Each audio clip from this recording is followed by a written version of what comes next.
Bases dropped on another week of Soccer's morning show. Soccer Down Here. John here, you there. Thanks for dropping by. Apologies for 9:06 because I actually sneezed twice just before coming on the air, and I know that you didn't want to hear that, or maybe you did. All right, so here's the rundown for the morning. First off, morning Abby. And Abby has inquired. You know, you see our new logo and our new look and everything. Morning Unk. I got 9:07.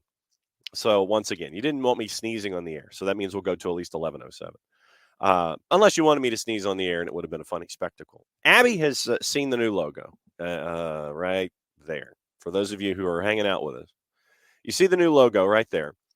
And we're out and about, you know, covering events and things. And we have our gear that we have here at the network. And Abby was asking, first off, about the Action at the Fraction gear. You can go to our store. You go to the bottom of soccerdownhere.net. There's a banner that you click on, and it's got all of our T-shirts and all of our gear with the old logo. But Abby was wondering about this logo, the new logo right there. So let me put the new logo right up against the logo in the corner. Right now, hats, and we've got a couple. And so reach out to Jason. We do have an extra bit of amount of these.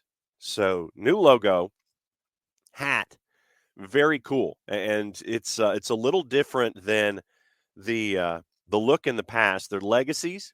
And traditionally, you know how when you have, trucker hats, this is beige. But the deal that we found with our friends from Legacy is it went gray. And so very, very cool from our friends at Legacy. So Abby, reach out to Jason. Limited amount. And if there is, a demand for these and the other gear, then let us know. Like I said, all the previous gear that we have, go to our store, bottom of the page at soccerdownhere.net. But right now, new logo, hat. That's where we are. And we know that Jason will run a hole in, Maddie will run a hole in this. Scott Flood will run a hole in this, and we know that you will too. So reach out to Jason. Jason will have the deets, as the kids say, on how to grab the limited supply of the new lid. So the new lid with the new network branding and everything is right there. As always, batting leadoff here. Now I'm going to postpone opening kickoff because it is, well, actually I won't postpone opening kickoff. It'll be part of the segment that we have with Abe Gordon. This will be for the next couple of weeks. This is the last time that we will catch Abe either at home or in the Imitation Palatial Estate at Colony Square in the studios in the office space at 92.9 The Game, because he's got some other football that he has to attend to. And we wish him nothing but the best and hope that it will not be like 87 degrees at 9 o'clock in the morning with matching humidity and you're under a tent and you have to like pack for 9 different things knowing that you're going to schwitz through all of it. So I just have this vision of Abe heading up to training camp, basically packing a suitcase with him every single day that he goes with multiple pieces of clothing, knowing that he's going to be blowing through what's ever there. So filibustering to 9:10. Round it off. Morning, sir. How are you? Yeah, I am a heavy sweater in the heat, and so we will be taking preventative measures, if you will, to deal with it, so we don't run into any overheating issues. Yeah, and that is key, especially now. How long are you supposed to be out in the field, meaning outside the station when you're doing this stuff next couple of weeks? Yeah, I mean, like practice will start at 9:30-ish there for the Falcons up in Flowery Branch. The show I produce will start at 11. So the show that you star in, sir. Well, I don't know about that, but we'll be out there for just under 90 minutes watching practice before we come back in and start the show. So 90 minutes, not too bad. Okay. And then hopefully do you get to retreat at that point, or do you have to actually stay and do things to help out other shows that you star in?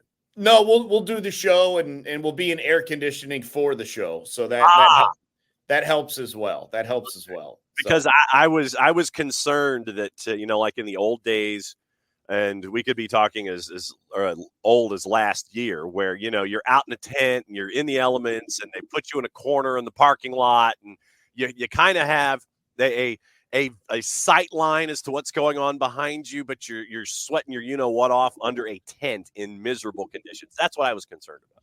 well, the thing that was tough in previous years was that when the fans all left and the players got off the practice field, we're still just out in that tent doing a show for like 2 more hours, and it's only getting hotter throughout the day. So Uh-huh. luckily some reprieve thanks to the Atlanta Falcons' generosity with the Ticketmaster studios up there at Oh, Flowery Branch. So oh, very, very nice and palatial.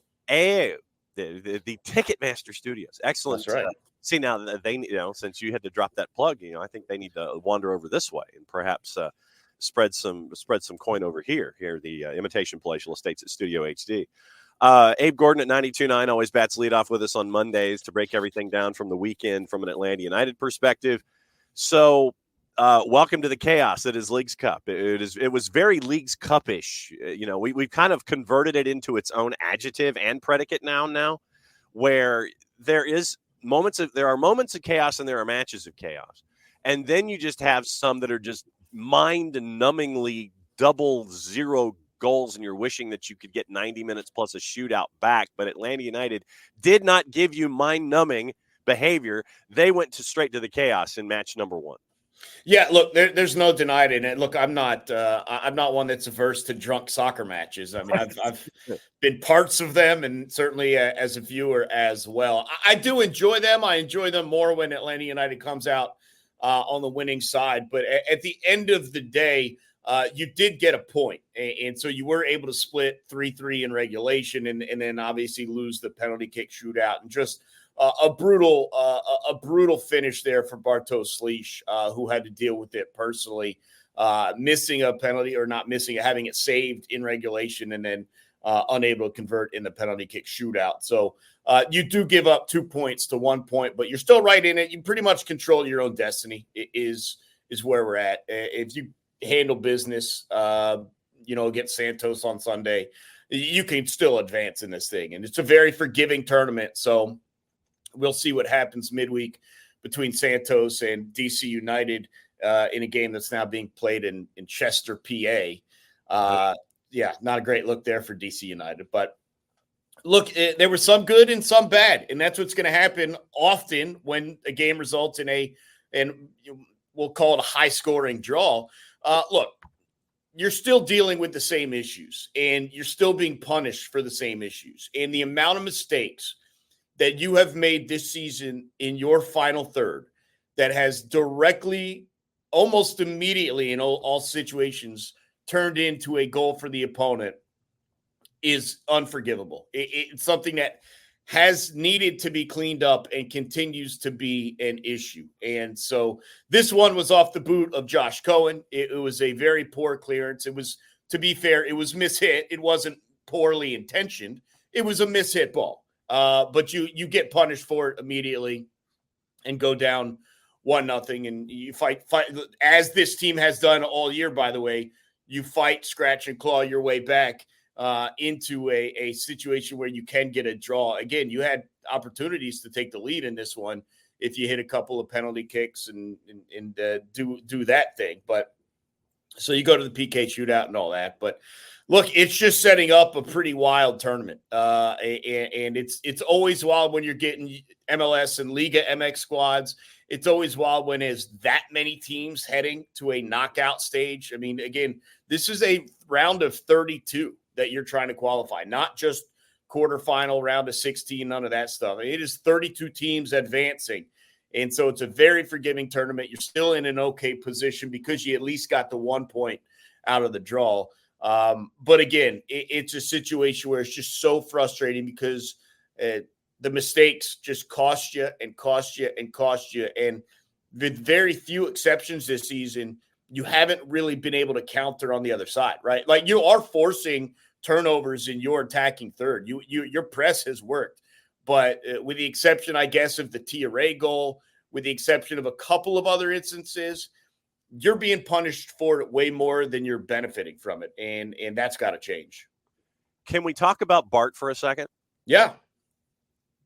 The post-match sound, and full disclosure, Maddie was there and I was there, and there were a lot of folks. I mean, there was the scrum that was there, but Maddie and I were there. That is not me, by the way, that is reaching out. It was a difficult watch being there in person. It was a difficult listen, both in person and the second time.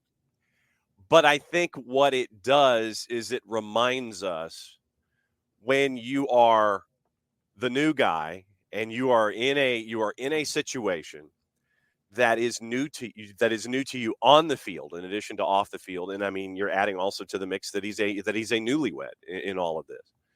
That what happened to him was a difficult watch, but I hope that we all learn more about people in a situation like that, in hearing what Bart had to say after the match. That included dropping a muted F-bomb in the post-match. But I mean, he dropped an F-bomb off the top, and he admitted it. He used a different word about messing up. But I think it reminds us about how human these guys are and how human they are in these new situations. Well, there's a couple of things at play here. And the first one in regards to Sleesh is that these are mistakes that athletes make. And it happens to the best of the players in the world. I mean, how many weeks away from watching Cristiano Ronaldo cry over a penalty kick that he didn't convert? Well, no, I mean, look, the emotions are real, and certainly the tensions were different, and the stage was a little bit different. But we're talking about Bartosz Slisz, and we've seen Lionel Messi had one saved recently. We've seen Cristiano Ronaldo had one saved recently. These are moments that happen when you're put in these situations. And it is like the human side of it, to see how tough he takes it, and how much it means to him. Even if it's not at the stage that Ronaldo's was, you can tell it bothers him. Yeah. You can tell he's impacted from it. Here's the thing. We need him to find a way to not be impacted from it, because mentally he needs to be in the game in those moments. And this is not the first time we've seen Sleesh make a mistake, and it's taken him time to recover. Now, at least in this instance, that second penalty kick was not in the run of play, and he's got a week to kind of recover that mindset. But this team still needs Bartosz Slisz. Like, let's not get it twisted. There are frustrating moments, but he's been integral for what this team has been able to do on both sides of the ball this year. And so for him, it's tough. I mean, it's really tough. And obviously by the placement in the PD penalty kick lineup, they tried to bury him. Yeah. Let's just call it what it was. They tried to bury him. You had a couple of other takers that were still available, right? Amador. Like Stian, Pedro, Josh. I mean, that's where and Ronald Hernandez was the other one. And so you were down to it. You went into sudden death, and you had already rolled through half of your roster before getting there. And it's just tough. He was not in a good place mentally to take that second kick. I think you could probably see that by the design and the plan on that second kick. But yeah, I mean, look, it's not fun to watch a guy have a penalty kick saved. It's not fun because, especially in game, I mean, first off, they didn't even call the penalty originally, which is wild. I was sitting there with you before I went back to my booth. I like, dude, like, there's a full arm extension with a turn of the body. Like, it's the easiest call in the world. I don't know how it's not made live. They did get it right ultimately, eventually. Yeah. But the difference between that is when the crowd reacts, when you have that moment and you think you're tying the game or you think you're taking the lead, whatever the situation may be, and then it doesn't happen. It is it is just the bottom falls out emotionally. And so it's a little bit different in game than it is in a penalty shootout. But look, I mean, you play enough of these things, you're going to have kicks saved. The confidence is a little weak right now for Bartosz Slisz, at least from the penalty spot. But he's got to pick himself back up. The team's got to pick himself back up. And here's the thing, and we've seen it from time to time with sports. I think we've seen it from the Atlanta United fan base. They've got to pick them up too. And I think that's the important thing. And look, let's be honest, for the most part, I haven't seen a lot of yelling from the fans, from the 17s about Slisz this, Slisz that. I can't. No, they've been relatively supportive, and it needs to remain that way because that's what he needs, not just from his teammates, not just from the staff, but from the fans too. And when someone's going through it in this manner, and it's one thing for you to be critical when a guy doesn't seem to care, right? That's the important thing. If a guy screws up and he's like, whatever, I'm a pro soccer player, blah, blah, blah, it's just a game. That's not how Bartosz Slisz is acting. These are really troubling moments to him. They are really impacting him.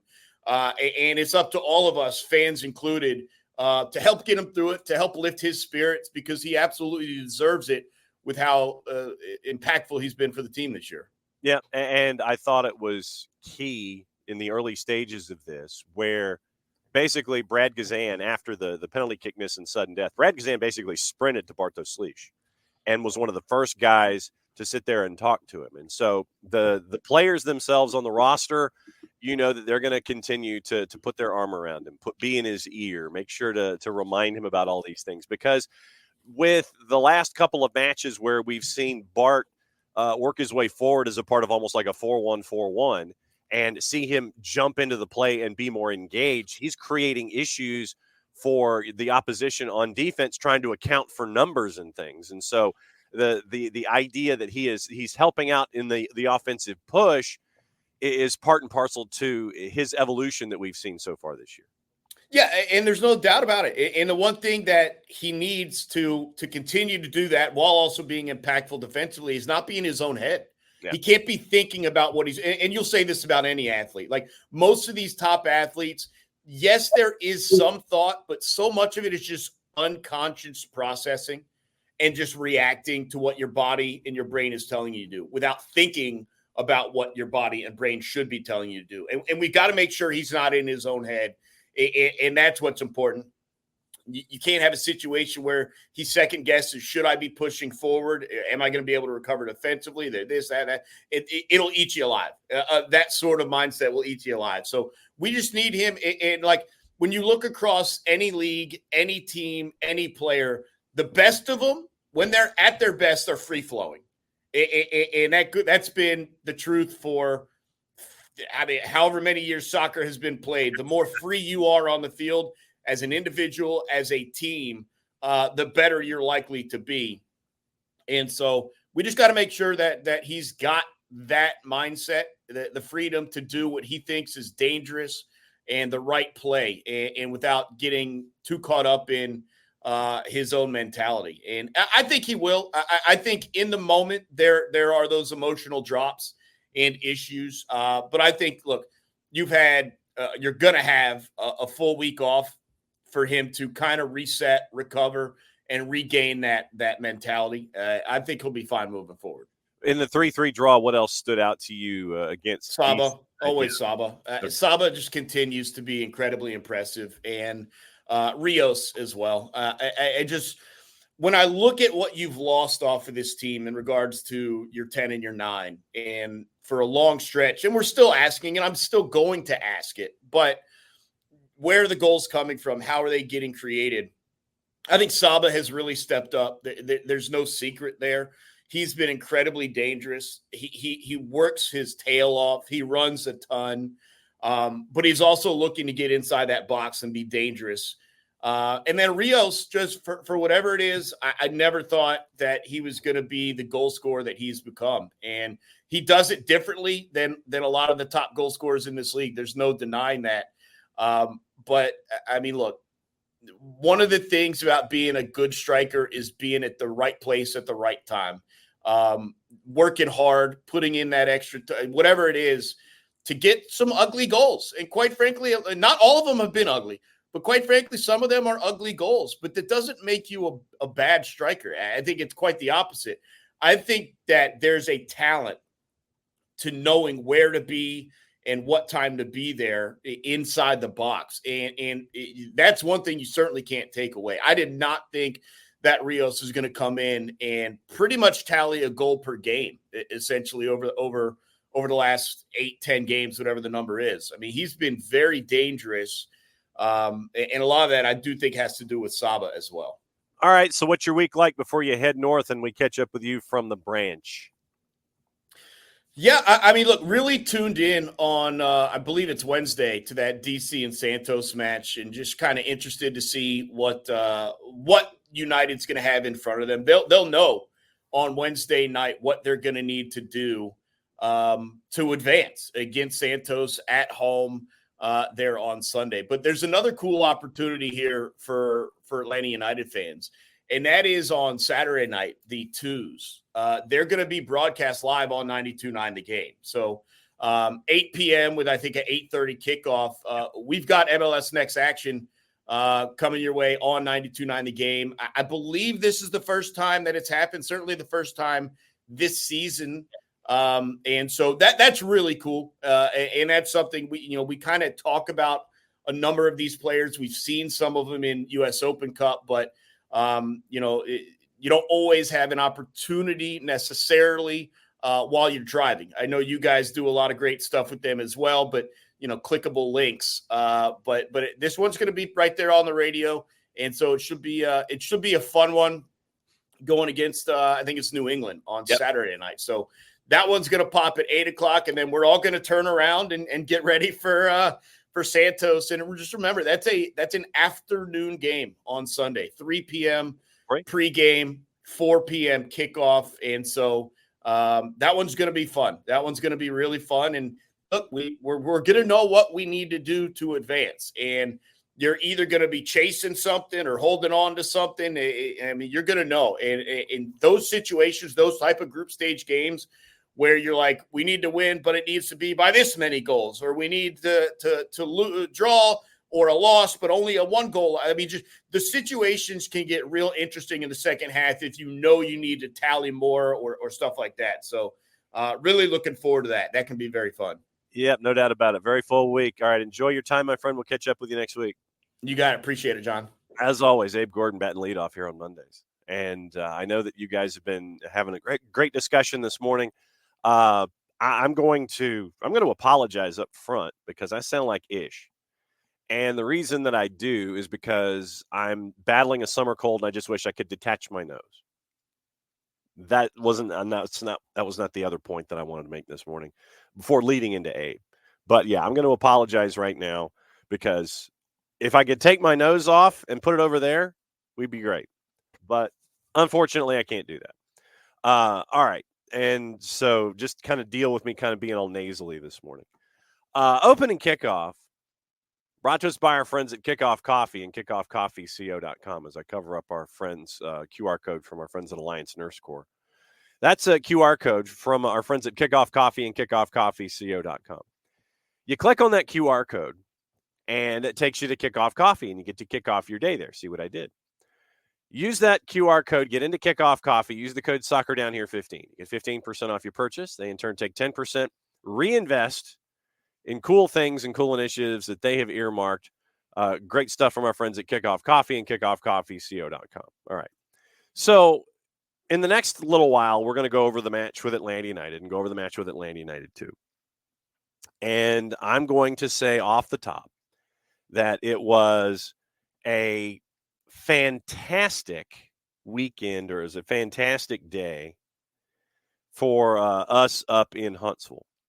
And we cannot thank our friends at Huntsville City Football Club enough. Chad Emerson, VP and Director of Business Operations, Jacob Brabant, who's Director of Communication, everybody who's in game day operations, who made our experience as top-notch as it always is when we get to go to Wicks Family Field and Joe Davis Stadium.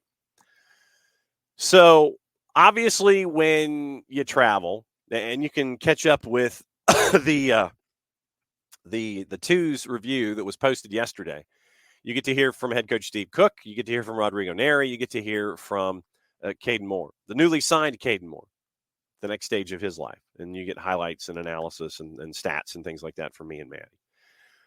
But when you go on the road these days, you know, unless you know somebody in the place that you're traveling, you have to stay in a hotel. And we did. We stayed in a couple of different hotels. I stayed in the one that I always stay at because I know it works. I know it functions. I know where it is in relation to everything. And it's, you know, it's a pretty solid hotel. But, and I want to check and see if this is just me or if you guys agree with this as well. When you're in a hotel these days, is it just me or do all of the pillows in hotels just suck? You go into a hotel these days and literally the pillows that you have, now I know why they put 4 on the bed when you have a double. But these days, pillows are just awful in hotel rooms. I mean, literally, if you have the one pillow that you're there in the room with, and you lay down, basically your head sinks into the pillow, and the rest of it's like literally the pillow just pushes out to the edges, and your head basically sinks inside the pillow. So you have to get the second pillow underneath the first one to even prop your head up in the least amount possible. And then if you want to move around the bed, then you might have to have the third one behind you or figure out how to go double in both of the positions that you want to be in the bed. And God forbid you want to sit up because your back ends up sinking into the backboard. I don't know when this changed, but I think there has been a concerted turn in pillows in hotels to where it is almost, to create a word, unlaydownable when you're in a bed in a hotel room these days. For me, it's stunning at times just how sunken pillows are and how much of a battle it is to sit there and try to be comfortable in a hotel room these days. I didn't know if that was just me or not. So when you guys are in hotels, do you experience the same thing? Pillows are difficult. And so literally I had problems falling asleep after the match on Saturday night. Well, one, because traditionally, after a match, it's hard to, with the adrenaline that you have, it's hard to calm down after a while. But then when you do crawl into bed and you're finally, wiped out enough to go to sleep, then having those pillows there, it's just incredibly difficult to try and fall asleep.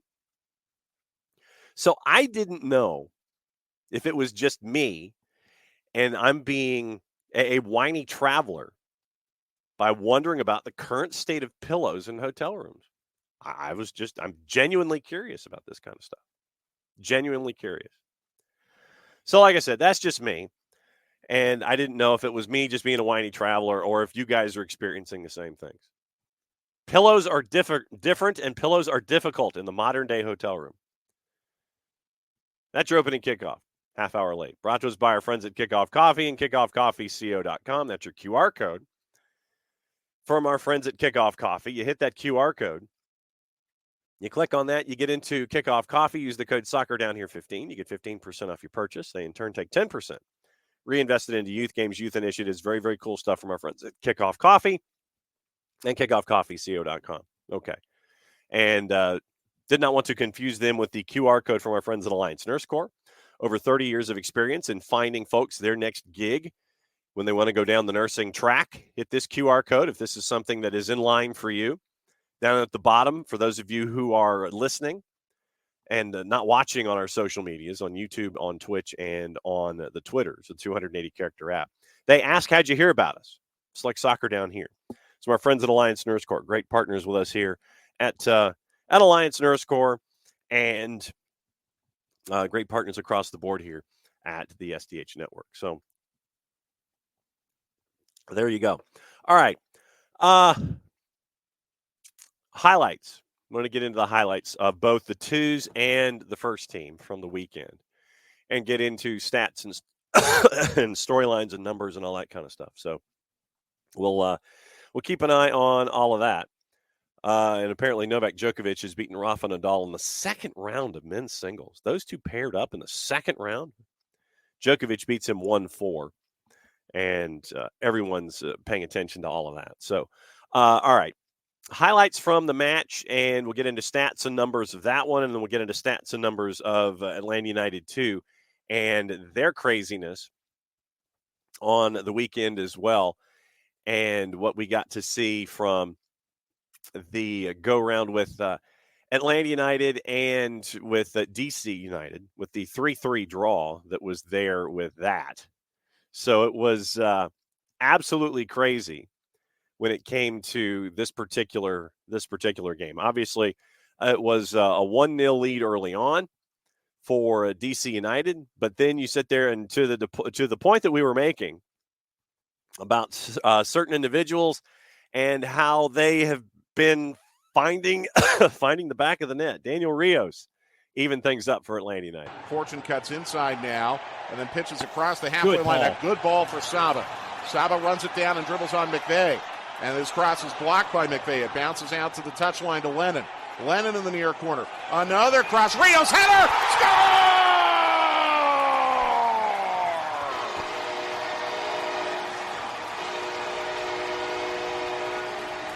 Daniel Rios' hot streak continues. His 7th goal of the season. And Atlanta United back level in the 21st minute. And I think the underappreciated part of that particular goal, comes to the idea of the hockey assist. The ball by Jay Fortune to get things started down the right-hand side was the outside of his foot.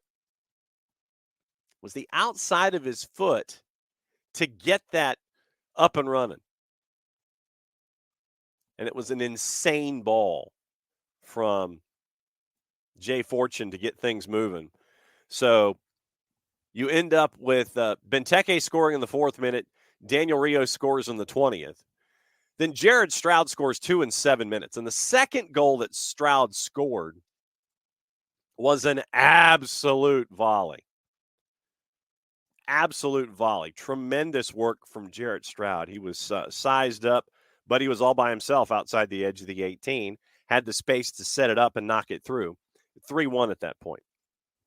And then toward the end of the first half, you're kind of thinking, okay, so if Atlanta United can get one, if Atlanta United can get a goal on the board after everything that they've experienced so far in the first half, they can make it 3-2 at the half, and things can get interesting in the second 45.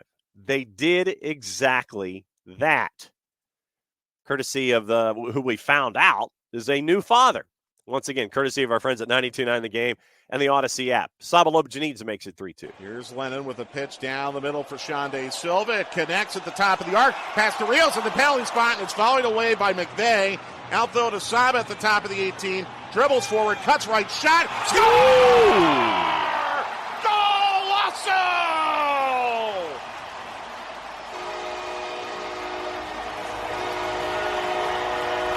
Listen, all you all, it's a sabotage. And this game has devolved into a weird Beastie Boys music video. We've now had a 5th goal in 38 minutes. He ain't kidding. No, he is absolutely not kidding because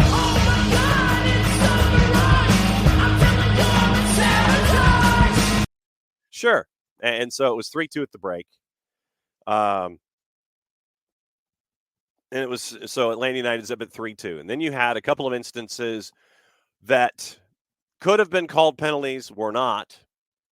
And I know, as Abe mentioned in the segment that he was in, that there was one where you're like, okay, there was a grab and a spin and no call. But I will say this about the man in the middle. He was consistent. I will say that he is consistent. And that is all you can ask for from an official. I mean, obviously, it was from Fernando Guerrero Ramirez. Traditionally, averages 0.4 reds a match, 3.81 yellows a match. But from him, from Fernando Guerrero Ramirez, you got consistency. Even if it drove you nuts, you got consistency. If he wasn't going to call anything short of, just no blood, no foul, you were not going to get a whole lot from him unless it was absolutely just the most blatantly obvious call. Remember, his VAR had to be corrected. So it went to VAR, and his initial call was upgraded to the spot. So you end up with all of this going on, all of this chaos going on around you, in a game that was slam it into fifth gear, drop the transmission, and back and forth the entire time. 3-2. But then when you do get a penalty called, it's in the 81st minute. And now you end up with your equalizer, once again, courtesy of Daniel Rios from the spot this time to tie things up at 3-3 once again. 92-9 the game on the Odyssey app. Whistles. And now here we go. Rios stepping to the left. Now up to the ball. Strikes it. Score!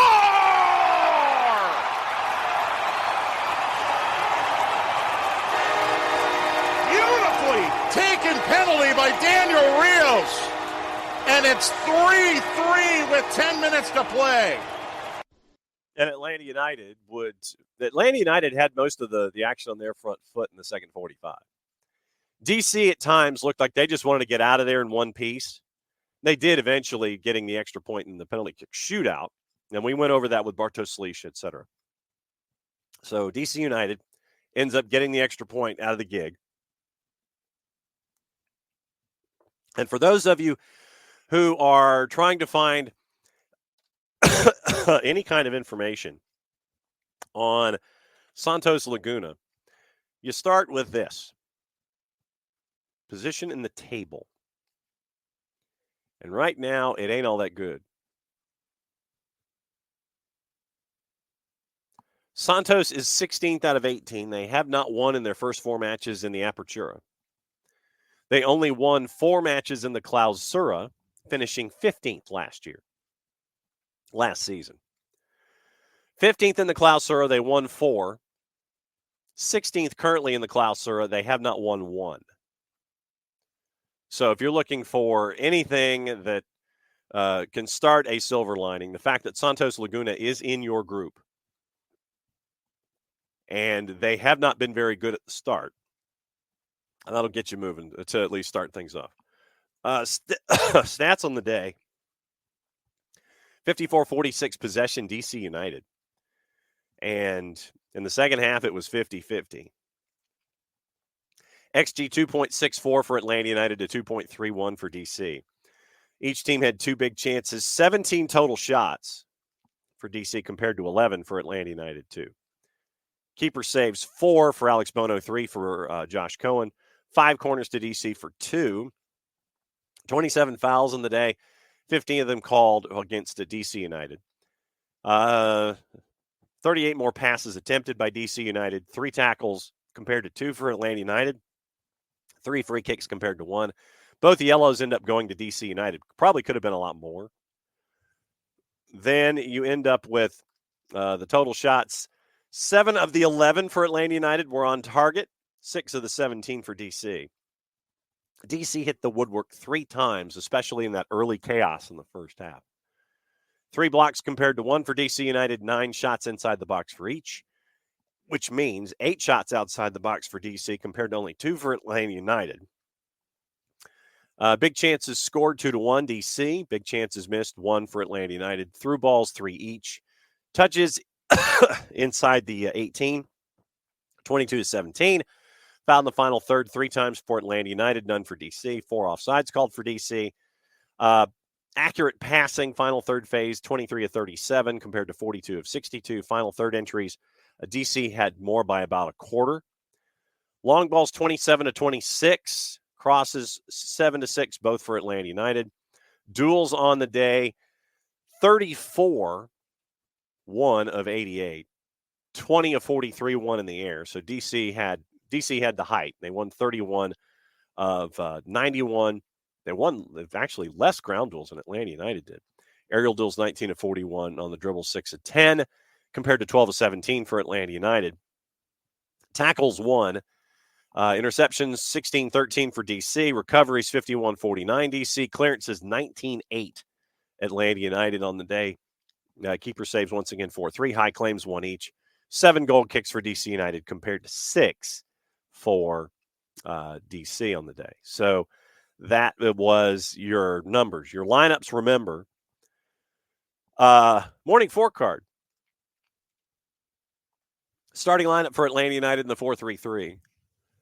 Josh Cohen at the back. We talked about his error early on. Back 4, Ronald Hernandez, Derek Williams, Deion Gregerson, Brooks Lennon, Bartosz Slisz, Jay Fortune, Tristan Muyumba. Saba, Daniel Rios, Shande Silva up top.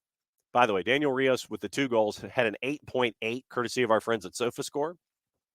98 minutes. And by the way, he left. For those of you that might have missed it, it was a cramp, basically. It was not a strategic placement of Nick Firmino coming in for penalties, considering that Bono had just seen Daniel Rios. We initially thought that might be the case. But as it turned out, it was a cramp that Daniel Rios suffered in the 98th minute, and that was why he was pulled just before penalties. XG to 1.13, 3 shots on target, 22 touches, 100% passing for Daniel Rios on the day, 15 of 15. 2 of 4 on the ground, 2 of 3 in the air. So total duels, 4 of 7. Was fouled twice and had a clearance. So that was Daniel Rios on his 8.8, courtesy of our friends at SofaScore on the day. So that was the big scoring there, and for Daniel Rios and Atlanta United. So that's where we are with Atlanta United in the aggregate punching a 6.83. And going over everything else that happened in Leagues Cup on the weekend. You know, we always sit there and we talk about the chaos that's attached and everything that is laid out with Atlanta United. So in Leagues Cup, majority of the time, and we'll get to the quote from Dean Smith coming up in just a little bit about the matchup that he had. And he was not one to mince words. I don't think he is one to mince words, to be perfectly honest with you, but he certainly did not mince words last time out. So in Leagues Cup in and of itself, so Atlanta United starts the tournament 3-3, and DC wins 6-5 on PKs. Here's the rest of the results. And it kind of showed that the early results were the ones that were more chaos than it was with the ones that were later. Orlando put 4 on Montreal. Austin beat Pumas 3-2. Seattle beat Minnesota 2-0. We'll catch up with Nico Moreno on Thursday and find out about it. And LAFC beat Xolos 3-0 at BMO. Atlas beat Houston 1-0. New England beat Mazatlan 1-0. Goalless, Red Bulls in Toronto. Toronto won 5-4 in PKs. Philadelphia beat Charlotte 1-0. Messi and Friends, which was just and Friends, beat Puebla 2-0. St. Louis beat Dallas 2-1. Chivas and San Jose 1-1. San Jose won 4-3 in PKs. New York City FC beat Querétaro last night in a game that you really did not get your 90 minutes back. Had that one on for most of the match. It was pretty painful. Kansas City beat Chicago 2-1. Leon beat Portland 2-1. And so tonight, a lot of matches tonight. Some folks are already into their, tomorrow. Tomorrow, a lot of folks are in their match of week 2s. And you get to see what's going on with 1, 2, 3, 4, 5 matches tomorrow. And then you end up with how many matches? 6 matches on Wednesday. Then it's another 4 matches on Thursday. And that gets you into the weekend with Atlanta United and Santos Laguna. 4 o'clock Sunday afternoon. 4 o'clock Sunday afternoon, starting that whole rush with all of those matchups in Leagues Cup. And you get to figure out where things are. But the early matches in Leagues Cup were the ones that had all the chaos. All the chaos was early. Seemed like the later that we got into match week 1, the less chaos there was. But Atlanta United with a point, DC with 2. But 5, 5, 2, 3. And then after LAFC and Tijuana, 1, 1, 0, 1, 2, 3, 2. None, 3, 3. And that's where we are so far. That's both teams and the numbers of goals that were scored. So early, chaos. Later, not so much. Dropping through Leagues Cup right now and letting you know where things stand. I know that you guys have comments. And so what we'll do is let me go through the 2s. And then we'll go through your comments about Atlanta United. And I know that you guys have had a lot to say there because I did want to spend a lot of time on the situation up in Canada because there's a lot to talk about. And trust me, there is a lot to talk about with that. And then there was stuff that happened over the weekend that we've got to kind of get caught up on. And there's some conversations that I wanted to play in hour number 2 that I thought were important. One of them is the John Herdman press conference from Toronto FC, where he is asked about the revelations when they first came to light. And it ended up monopolizing the press conference that he was having for Toronto FC leading into their match this weekend. Literally, it got to the point to where the press officer had to remind folks that they were there to discuss what was going on in Leagues Cup. So that was, it was interesting to hear that. It's going to take a little bit of time because it's about a 4-minute clip, but it goes into what the Canadian press was asking John Herdman and what his responses were at that time.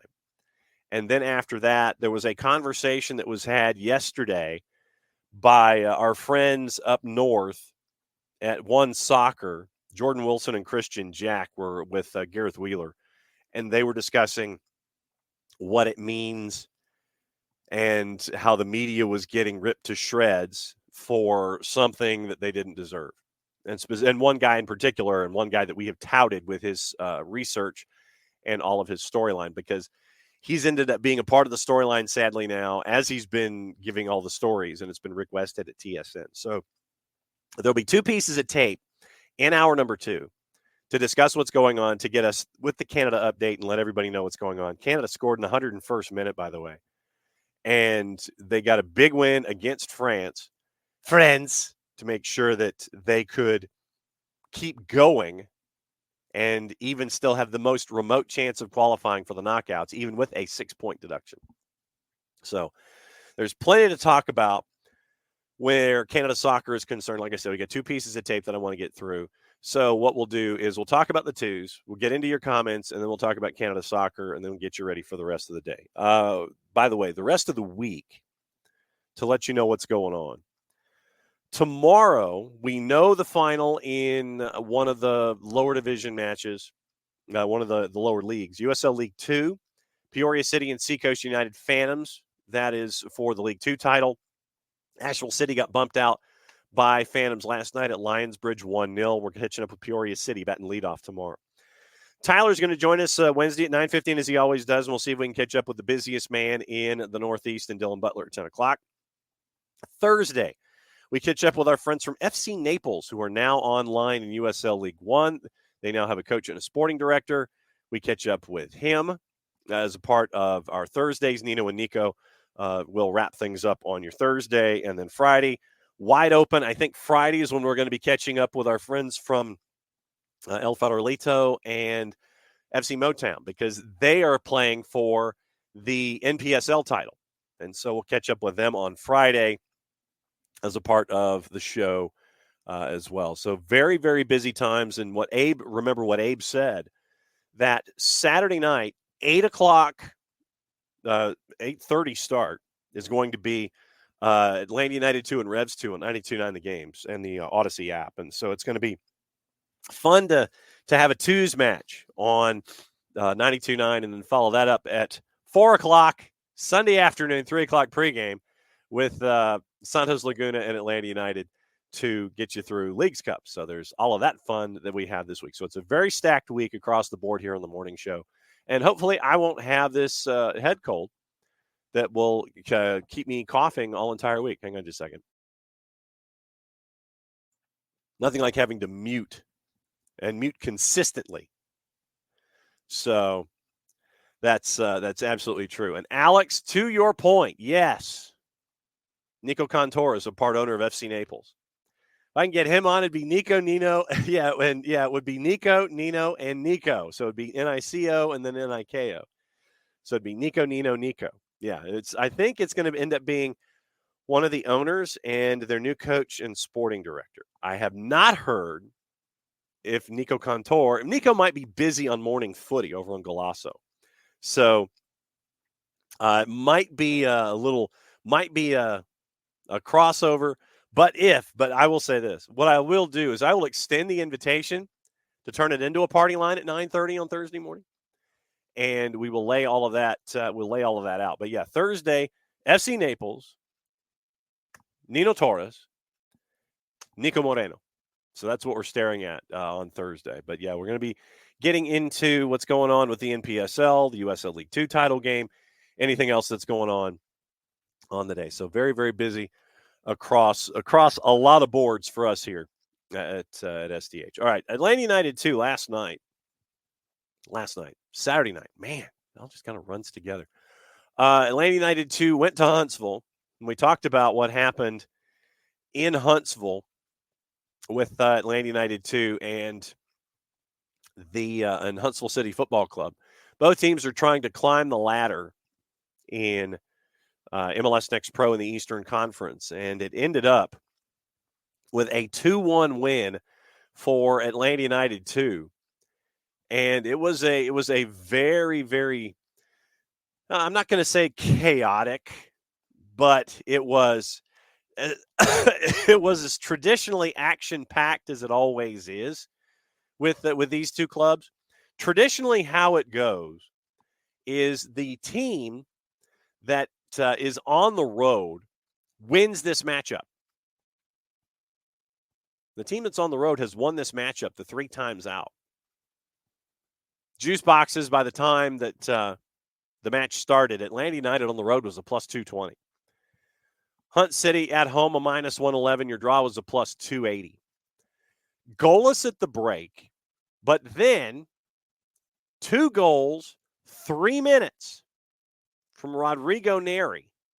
And it looks like, as we talked about on the postgame show, it looks like Atlanta United probably found themselves a man up top to help things out up top. So here's the highlights, courtesy of the SDH Network.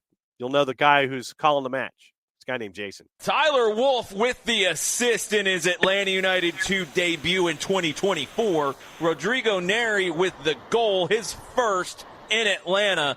And Dominic Chong-Kui makes it all happen with a brilliant take out of the air with the left foot to settle it to Tyler Wolff. 1-0 Atlanta. You see the quality of Rodrigo Neri. Pure goal-scoring instincts. Driving across to the top of the 6th and slamming it home past Dowd. Brought down, and here comes Atlanta. Tyler Wolff, Matt Edwards. Cross top of the 6th, headed home. Goal, goal, goal. Rodrigo Neri is on fire to start the second half. It's quite a challenge for Chong-Kui tonight. Matched up with Bolaños quite a bit. It's been a give or take kind of battle. Bolaños, as you would expect, has gotten the better of the 16-year-old a few times. But Chongqui has held his own against one of the most talented players in MLS Next Pro. There you go. 2 goals by Rodrigo Neri in a 3-minute span. Atlanta United 2 is up 2-0. And the reason that I stop it there, I thought about airing what happened with the penalty call that eventually would make it 2-1. Ollie Wright would convert for Huntsville City Football Club to make it 2-1. And Atlanta United 2, and we talked to Steve Cook about this, and you can listen to the interview that we had with Steve in the Two's review, which is up on the network. We talked to him about chaos. We also talked to Rodrigo Neri and Caden Moore about it too. But in those moments, so you have a takedown, and it didn't look like it was a penalty. And you have, and I don't think I've ever seen this before in person. Might have seen it, watching television or what have you. But show of hands, how many of you in your viewing or in your person watching of the sport have seen players, not just the captain, but players surround the official and actually say that, okay, here's the deal. You're wrong. You need to change this to a penalty. Eventually, for however long the discussion was, and then I have it in a 2-minute clip, and it would be 2 minutes of just incredulous activity going on the field. I cannot remember the last time in public that I saw players surround a ref. And now remember, there is no VAR in MLS Next Pro. So literally this is the decisions by the folks on the field. And you have the players for Huntsville City surround the center ref. And by the time that they have finished surrounding him, they convince him that it should be a penalty on Atlanta United 2 and Huntsville City should go to the spot. Literally, it was a 2-minute conversation surrounding a center ref. And like I said, next time, Bart is in Vegas, by the way, and that's why he's not with us this morning. But I cannot recall the last time that a call is upgraded, if you want to call it that, to a penalty. Conversations from the Huntsville City players convert that into from a foul to a penalty call. Ollie Wright converts it 2-1 with, I think, 15 to go. And Atlanta United sees it out with 4 16-year-olds on the pitch. 4. And Dominic Chongqui and Caden Moore played the entire 90 minutes. So you finish a match at 2-1, and you had 15 minutes to do it.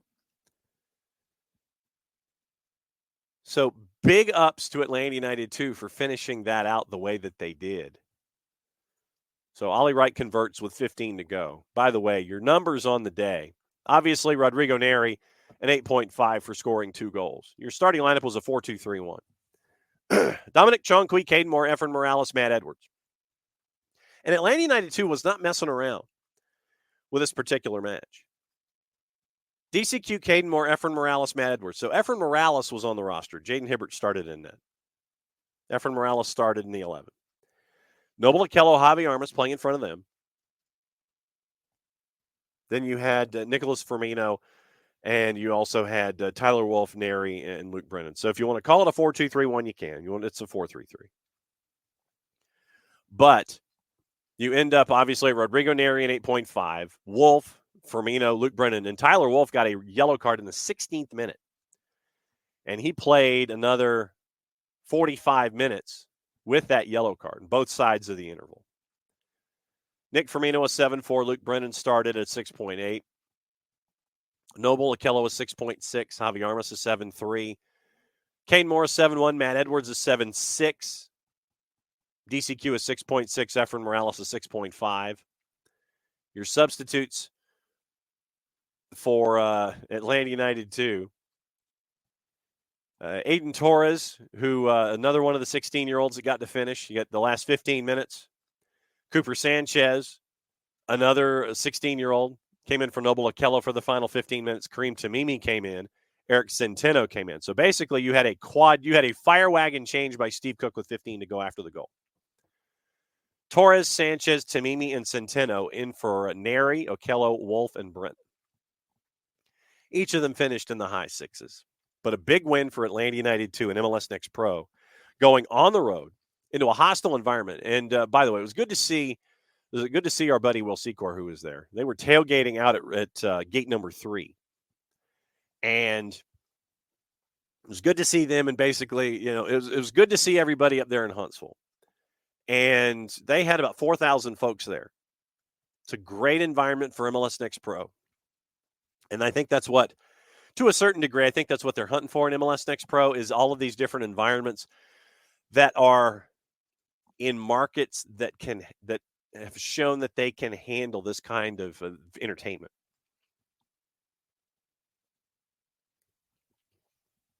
I know that they eventually are looking for more independently owned teams, like you see in Chattanooga and Carolina Core. And it's been fun to see from the beginning what Huntsville is doing. And BJ Callahan was there. He was in the booth next to us. Maddie was at the front of our booth, and she was looking out on the field. And all of a sudden, BJ Callahan, she turns to the right, looks through the glass, and sees BJ Callahan sit down. So Callahan was there. And, to see him kind of keep an eye on what's going on with the new generation of Huntsville City Football Club, as he now gets to lead with the group in Nashville City. You wonder who he was taking notes on. Callahan. Sir.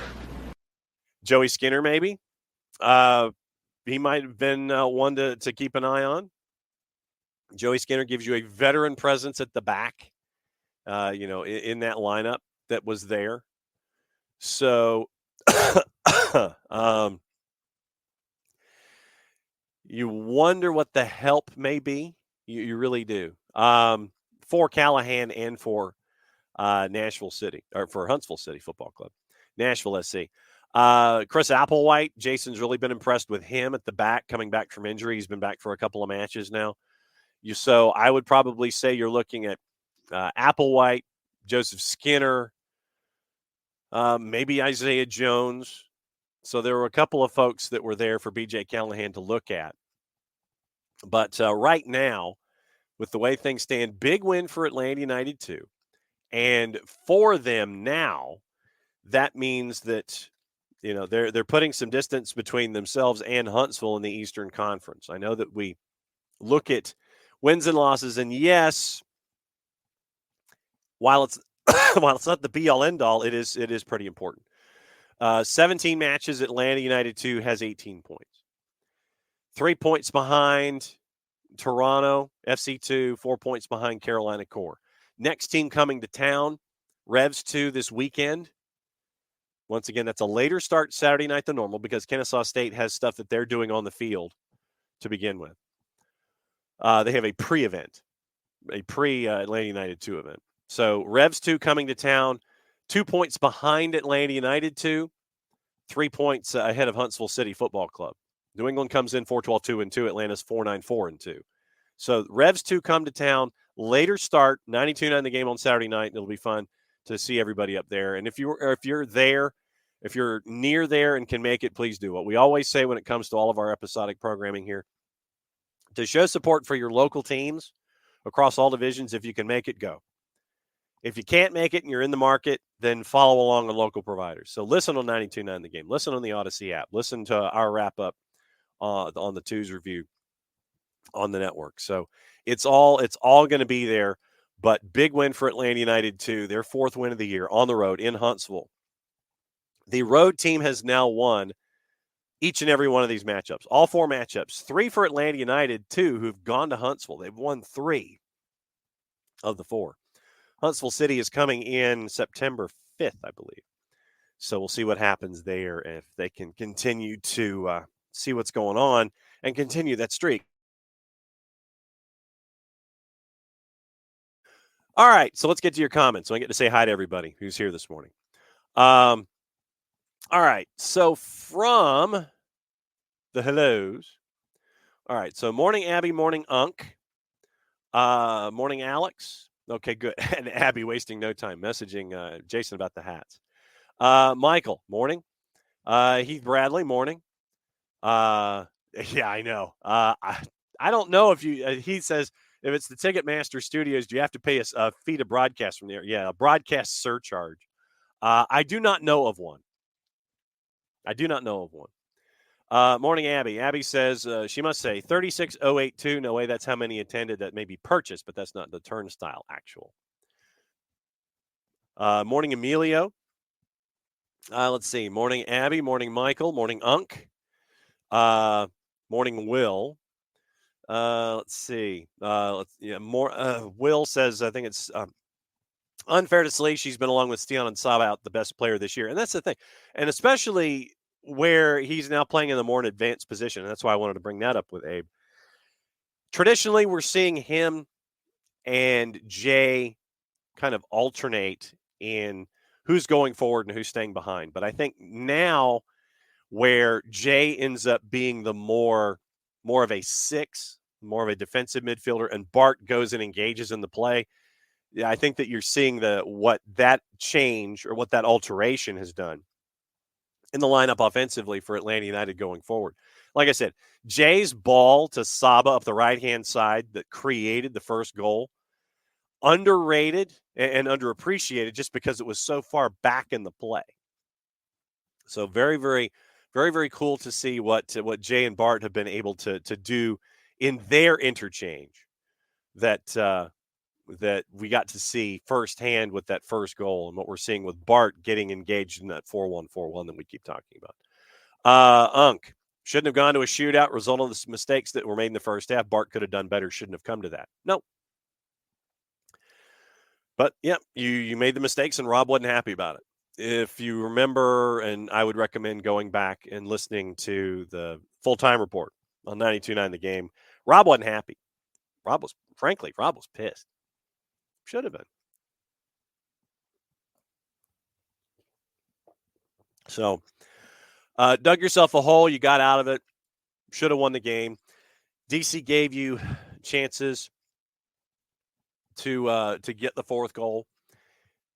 Obviously, if you convert the penalty in the second half, then we're not having the discussions we are to a certain degree. We're still talking about what happened that got you that dug the hole for you in the first half anyway. But you convert your PKs, and we're not having the talk about Bart to the extent that we are. Yeah, and Michael, to the point that, literally you were to the point with who's left.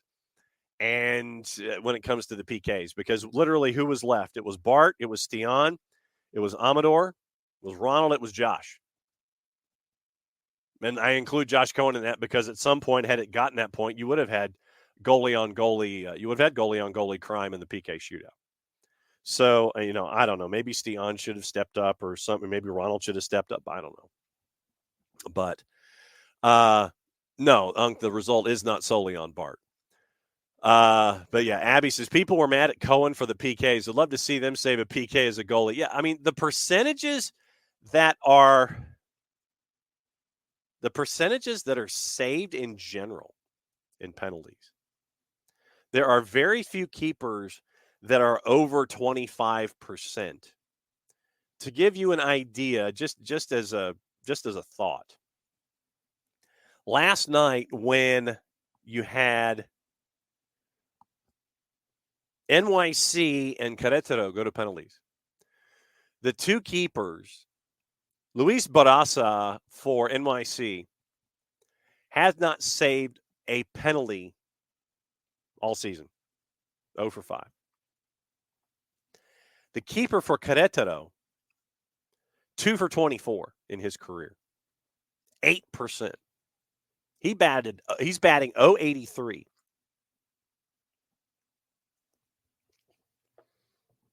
So anybody anybody that can save over 25% of PKs, I mean, Tim Million, Nick Raimondo, they are rare birds. They literally are very rare birds. They are.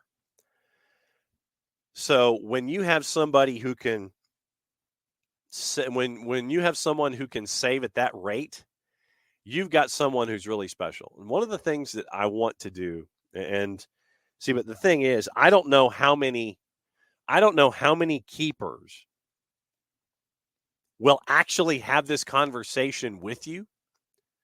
But I want to have a conversation, and maybe we should have it with Garth Lagerwey, because Garth still holds the record for the best save percentage in the run-up shootout.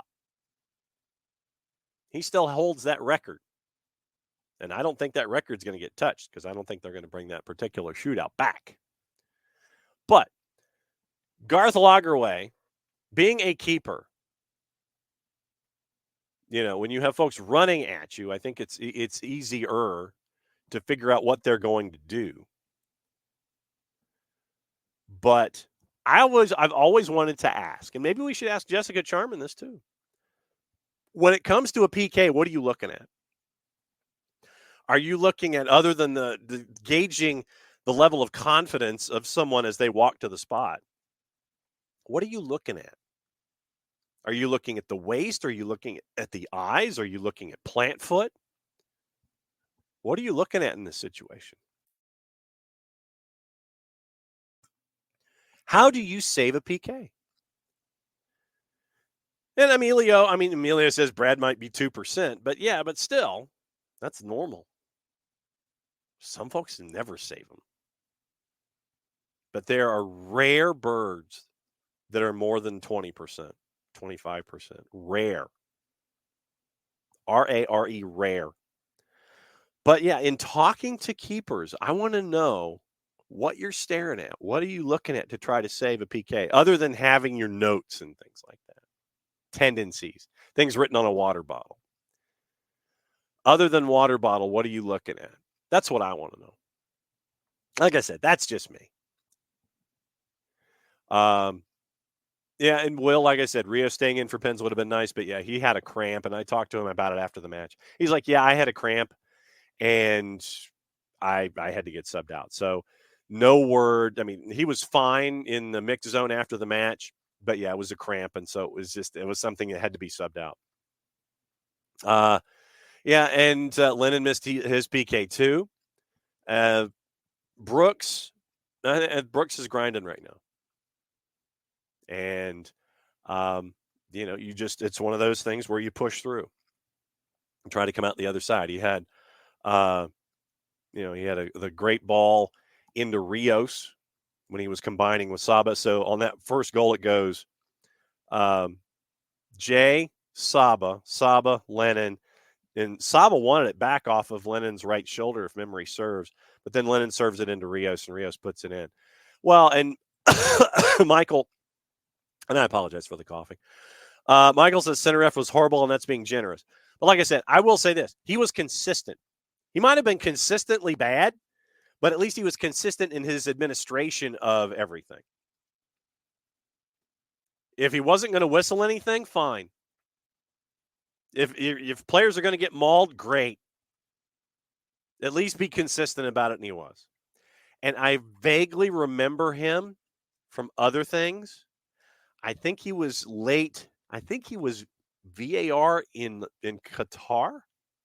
I think he was active in Qatari World Cupian things. I think. I mean, I remember I remember an event that I think it was something World Cup based.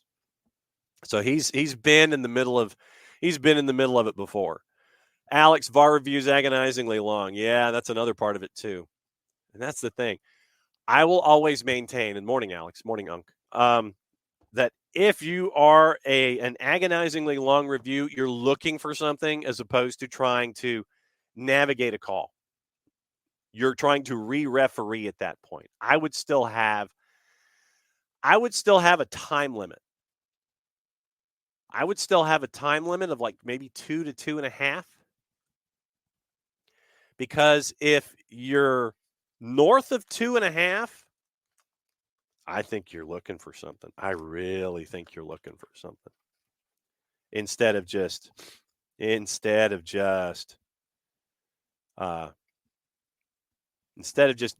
navigating the match and trying to reinforce a call or do something clear and obvious. And that's the other thing I think that gets lost sometimes in the booth. Clear and obvious. Stop looking to re-referee if it's not clear and obvious. Don't take out the magnifying glass. I think that gets lost.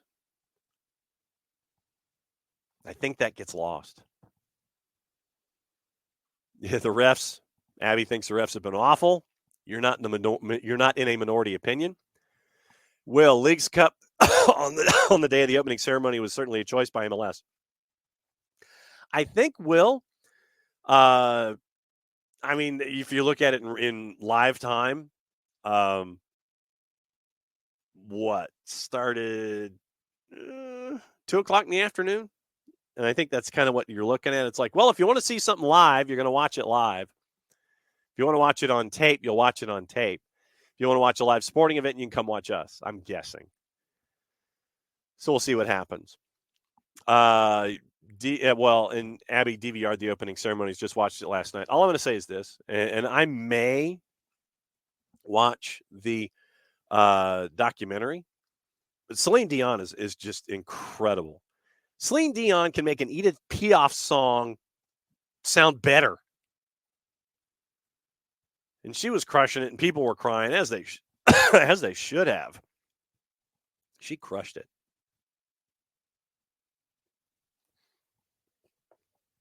Like I said, I apologize for coughing this morning. I would disagree, Amelia, that Lennon's a one-trick pony. Good morning, by the way. I would disagree with that. Abby, don't know why Saba didn't take the PK in regulation time. Don't know. That is a decision that is internal amongst the players themselves as to how it looks. Let's see. Morning, Will. Morning, Abby. Wiley. I do not get the Ronald Hernandez love. Don't have a real problem with him, but he must be knocking their socks off in practice. Okay. And this is something that I will, like I said, I know that we will respectfully disagree on Ronald Hernandez. And I'm setting my information up knowing that you're going to know what the answer is. So,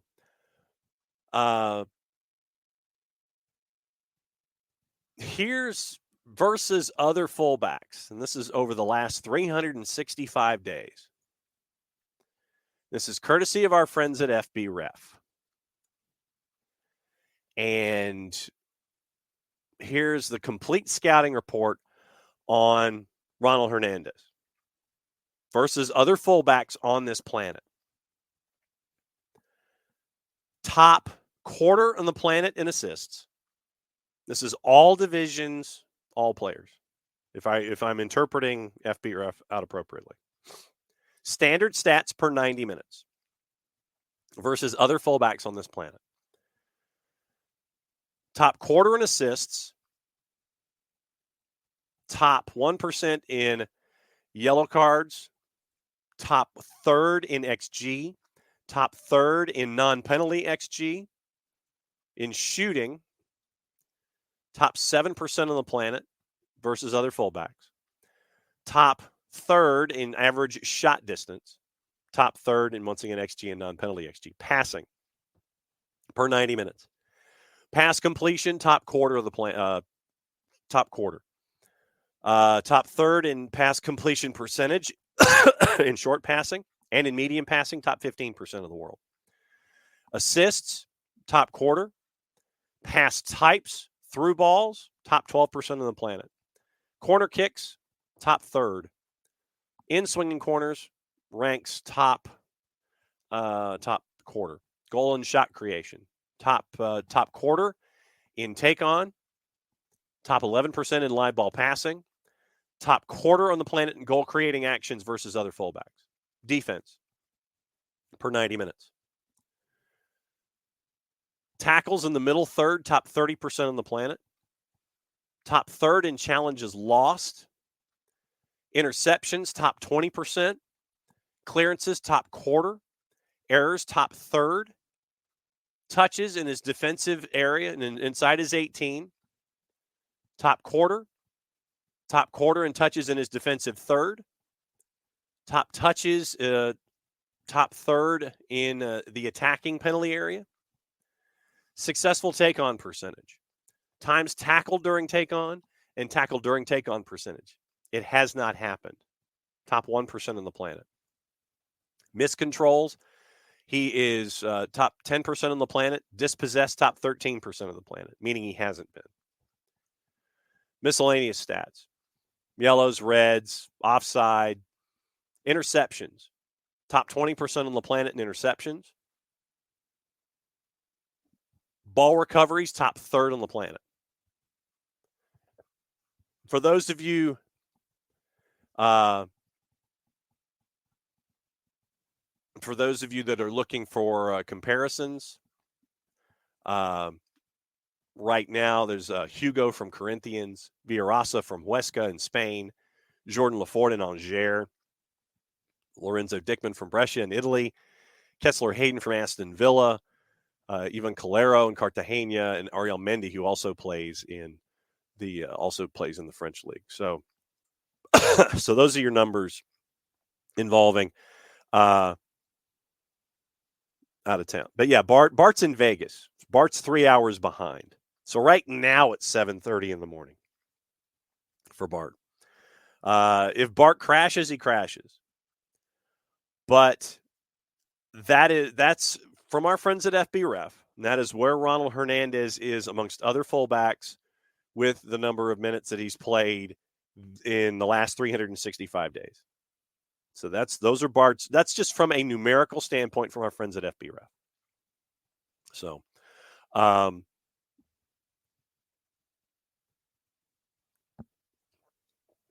so that's your comparison statistically for Ronald Hernandez.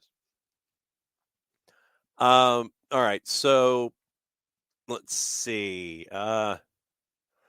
Morning, Abby. Morning, Wiley. Morning, Will. And there was part of that discussion. And Michael Valverde, Lennon looks tired, must be among the most minutes played this season. Let's see. Let's actually see where Brooks Lennon is in in minutes played.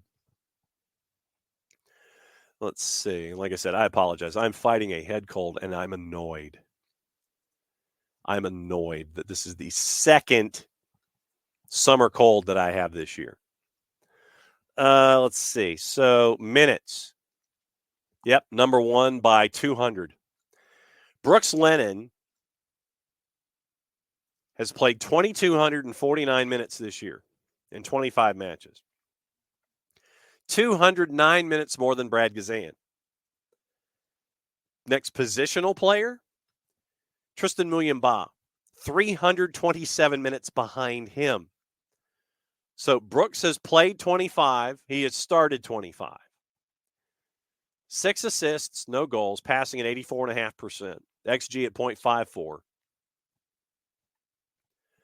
Total attacking assists, 58 in 25 matches. 7 scoring attempts.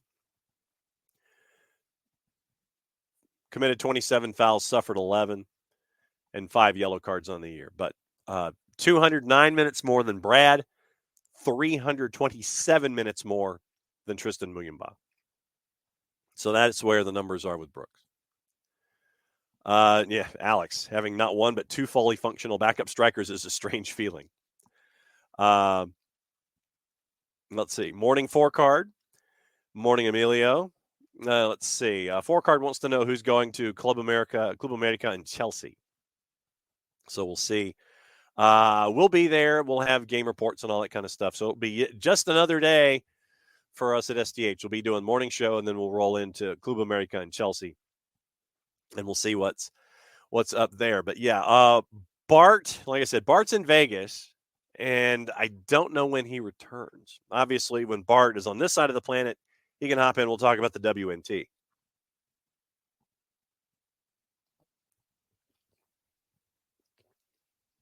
And Hutch, that's not fair. 4 words you don't want to hear during a United match. Sleeps at the spot. That's not fair. Let's see. Guzan's save percentage, penalty save percentage. All right, so let me see. Brad's, let's see. Brad Guzan. Once again, this is from our friends at FB Ref. So we'll see. Scouting report for Brad. Brad compared to Hugo Lloris and Filip Stankovic and Gaga Slanina and Andrew. Player news, goalkeeper. Okay, so all right. Now I may have to do some math here. In kept statistics, Brad is actually 3 of 26. Or 3 of 20.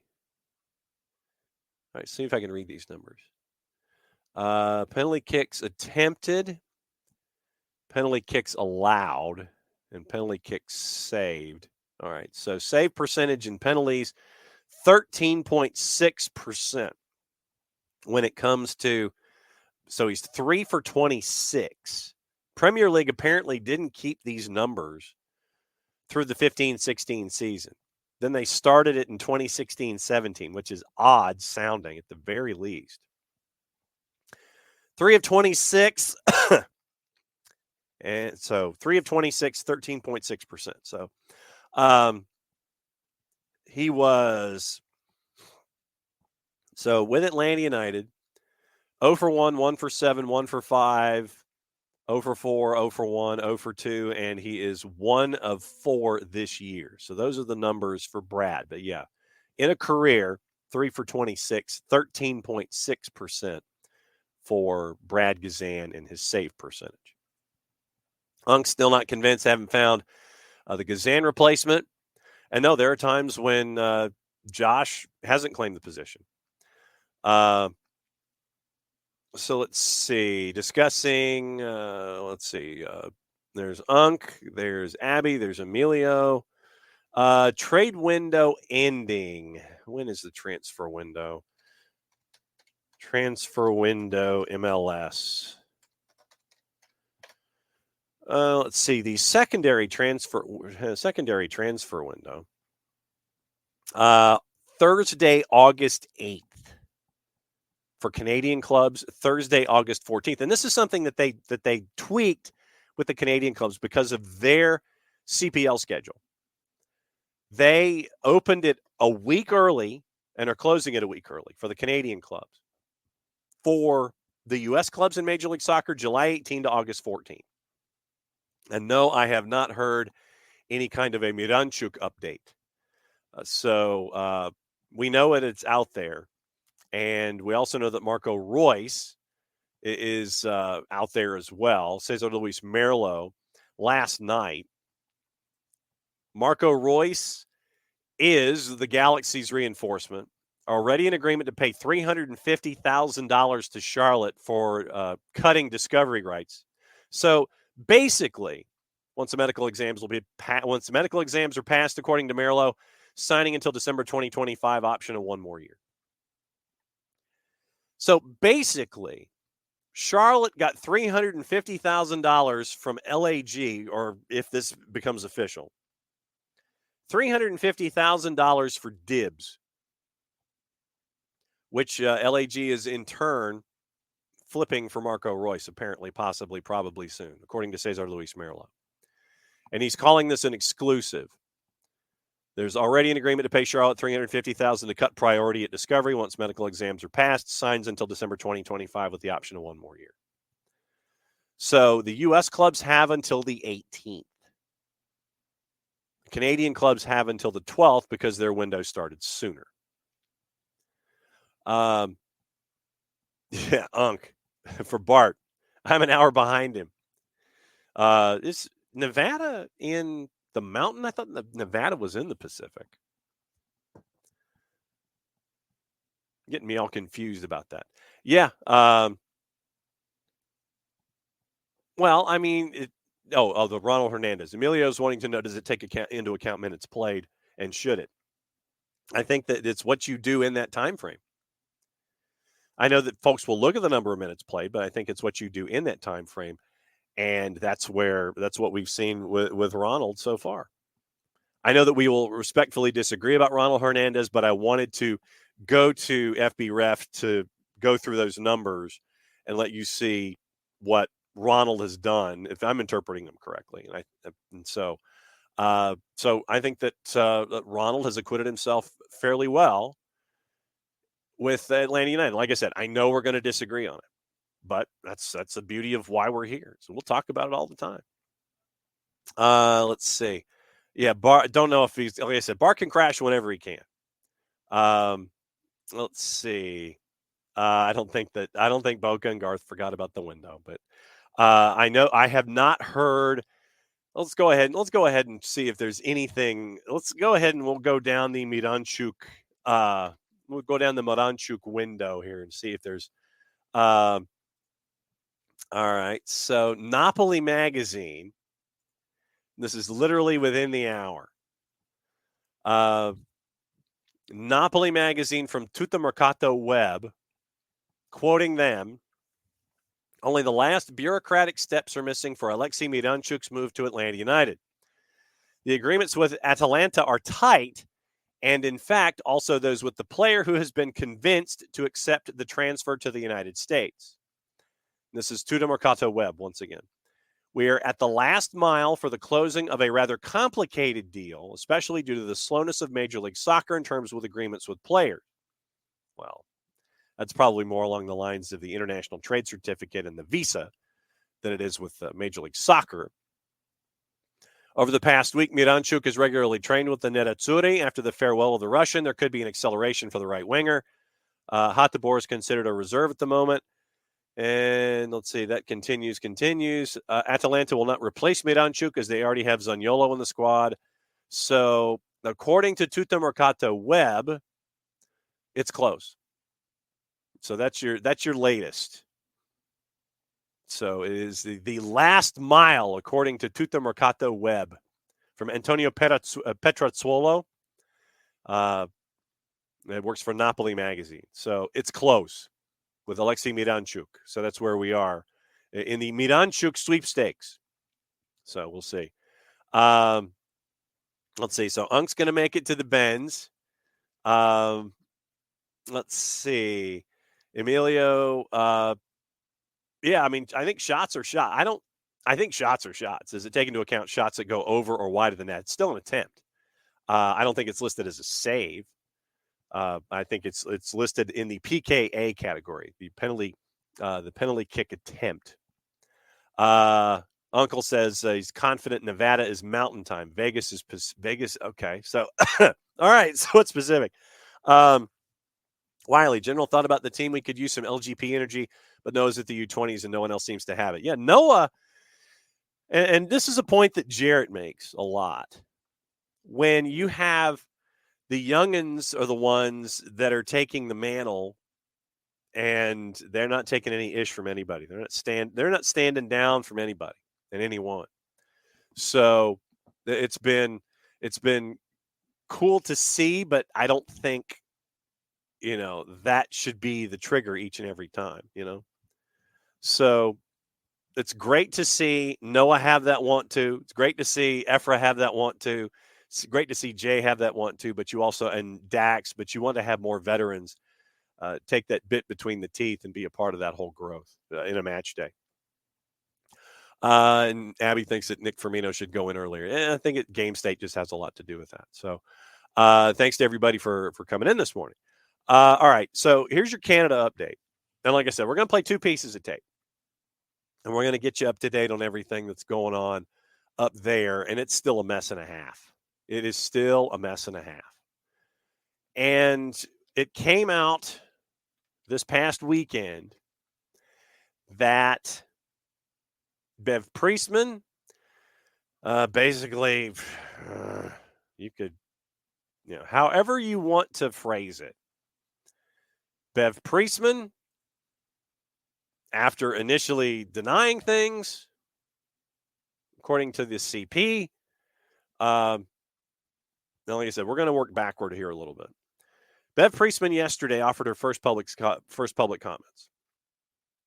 Absolutely heartbroken for the players, and I would like to apologize from the bottom of my heart for the impact this situation has had on all of them. I know how hard they have worked following a very difficult year in 2023, and that they're a group of people who care very much about sportsmanship and integrity. As the leader of the team on the field, I want to take accountability, and I plan to fully cooperate with the investigation. Okay, great. What'd you do? You're apologizing for the impact the situation has. But for someone who has been basically death penaltyed as a coach for a year, and I imagine that there are billable hours that are attached to this, that you admitted no blame. Yeah, I did it. I was wrong. I'm sorry. Basically, you apologized for the impact that all of this has had.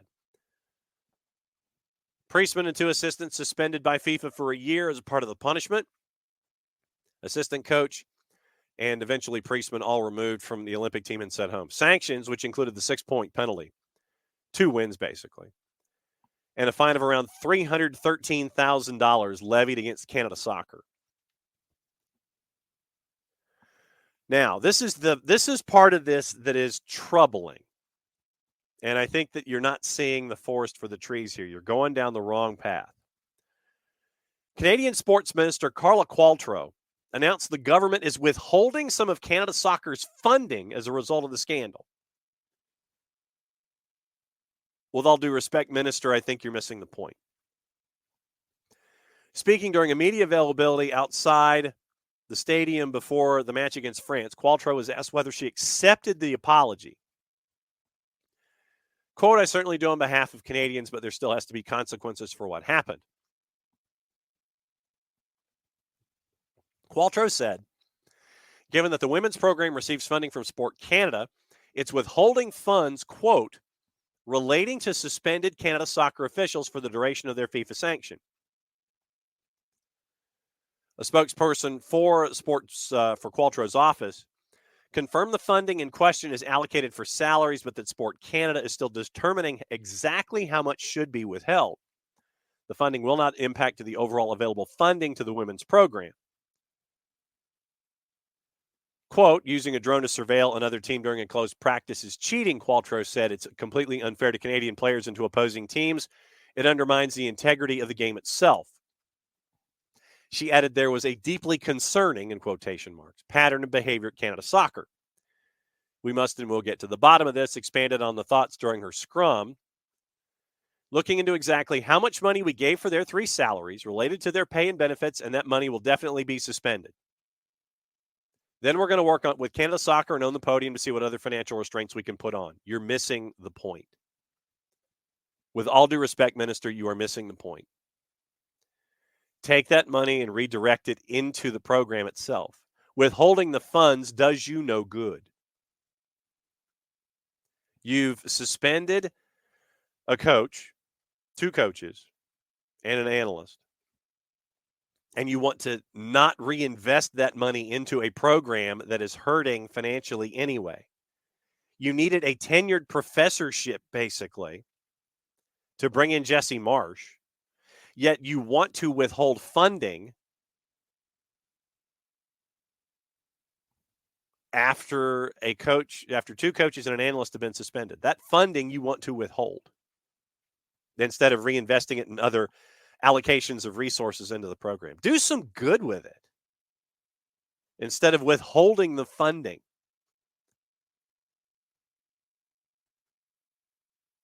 Priestman said that Canada's achievements, and once again, this is from our friends at the Canadian Press.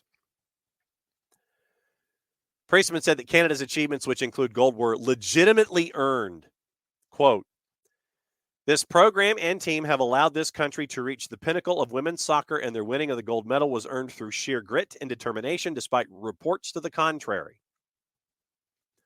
I fought with every ounce of my being to make this program better, much of which will never be known or understood.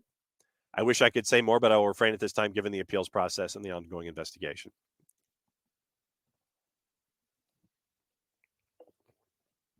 Billable hours. And once again, Kevin Blue, Chief Executive Officer of Canada Soccer, said he was investigating a potential systemic ethical shortcoming. That's a lovely three-word phrase. That's a lovely three-word phrase for folks that do not have the scruples, I guess, to do the jobs that they were asked to do. Systemic ethical shortcoming. Have to remember that. That's got to be a T-shirt. Systemic ethical shortcoming. COC, the Olympic Committee, is exploring the rights of appeal regarding the deduction. Qualtrough, the sports minister, said, I do feel it's punitive for the athletes, for the team, to tell you the truth. Because honestly, if you want to address the perception of unfair advantage that came with the actions were taken, you could have done it with a 3-point hit to deal with the game in question. With the team in question, it felt like going beyond that is really punishing the players. Messages left with the COC regarding appeal plans were not immediately returned. The point penalty did not eliminate Canada from the tournament, made their chances of qualifying for the knockout much more difficult.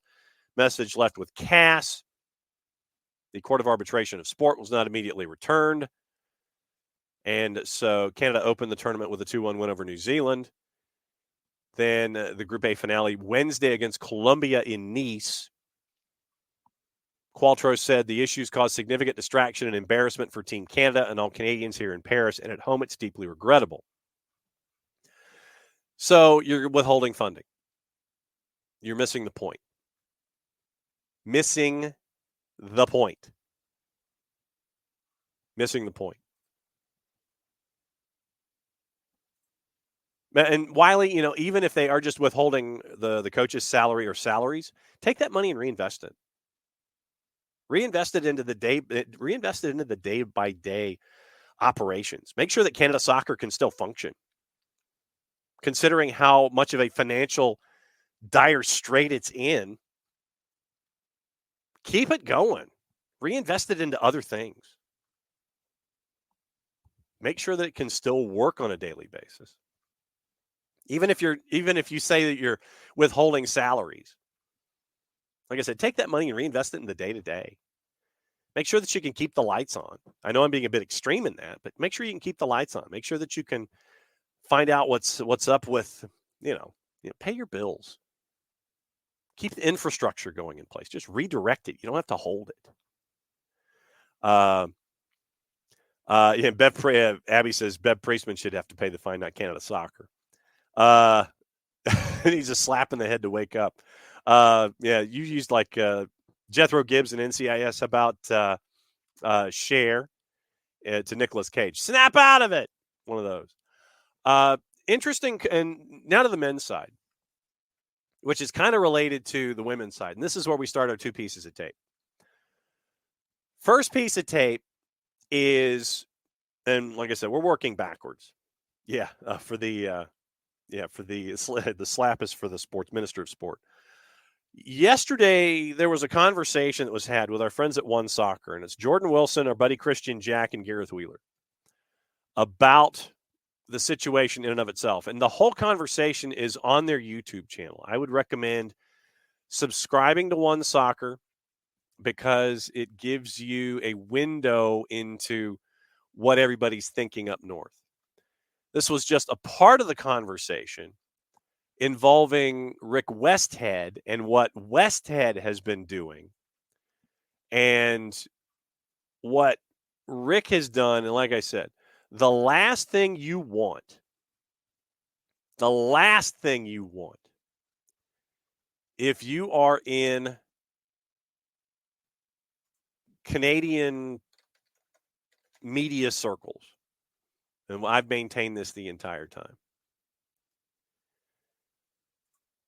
the last thing you want is Rick Westhead's byline on a story that you're involved in. The last thing. So let's go to the conversation that our friends at One Soccer had. And once again, you're going to hear Jordan Wilson and our buddy Christian Jack about where things are with them as a nation. And once again, this is courtesy of our friends at One Soccer and onesoccer.ca up north. Talk about margins, right, in football. And I know this as a former player. Foam rolling was huge. 5% here, 3% there. Gets you ready for a match. At the end of the day, if you're looking or spying or cheating, I totally agree with you, KJ, on another nation, another team, that for me comes from insecurity. You focus on your group and what you have to do to go and achieve. You're not watching, you're not spying, you're not coloring outside the lines to try to gain advantage. You want to do everything that is ethically correct to go and give you those percentages. But anything outside of that, for me, is cheating. I didn't also like the fact that some people in this country took it as an opportunity to say it's not what Canadians do. And I think we have to ask ourselves, what do we stand for as Canadians, and what is Canada Soccer, and what does this country stand for at the moment? Because it's a hard look in the mirror. A very hard, difficult look in the mirror. We have to be careful when Canadians stand on a high moral ground and say, that's not what we stand for as Canadians, regardless of what other people do it. This is our country doing it right now. We have no business pointing to others saying, we do not stand for that as Canadians. We do not stand for it anyway. Loads of other countries who've been at a wonderful record in this country, in this sport, countries have never done it. So why do we go on this and start saying this is not what Canadians stand for? What do Canadians actually stand for during this time? Because if you look at it, this has not been a good few years for what actually Canadians stand for in terms of ethic behavior, how the people are treating people. The person who's continued to work the hardest on this story and investigate this and get the truth out has been lambasted on social media to a point where it's borderline torture for that person. Other people inside this sport have been messaging him. People with, in my belief, I've got sources saying that families of players have been messaging this. And you know what? There's a lot of division in the media in this country. So I'm going to say it's TSN and it's Rick Westhead, and the work that person has done for the last few days has got this story out. Without that person's work, and then we have the ability to say, oh, we as Canadians don't stand for it. Well, go and have a look at social media and let's talk to Rick Westhead and see what he's gone through over the last 48 hours to truly find out what Canadians stand for, because it's not good. It's not good. And everybody's there are some folks that are glad that this story was brought to light. Others are like, oh, it happened a couple of years ago. What does it matter? It matters. So the old adage is, if 50% of the people are with you and 50% of the people are against you, you're doing your job.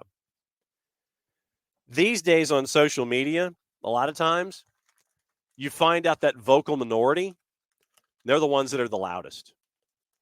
And Westhead is getting lit up on social media. And it's disappointing. Rick has done tremendous work to bring this story to light.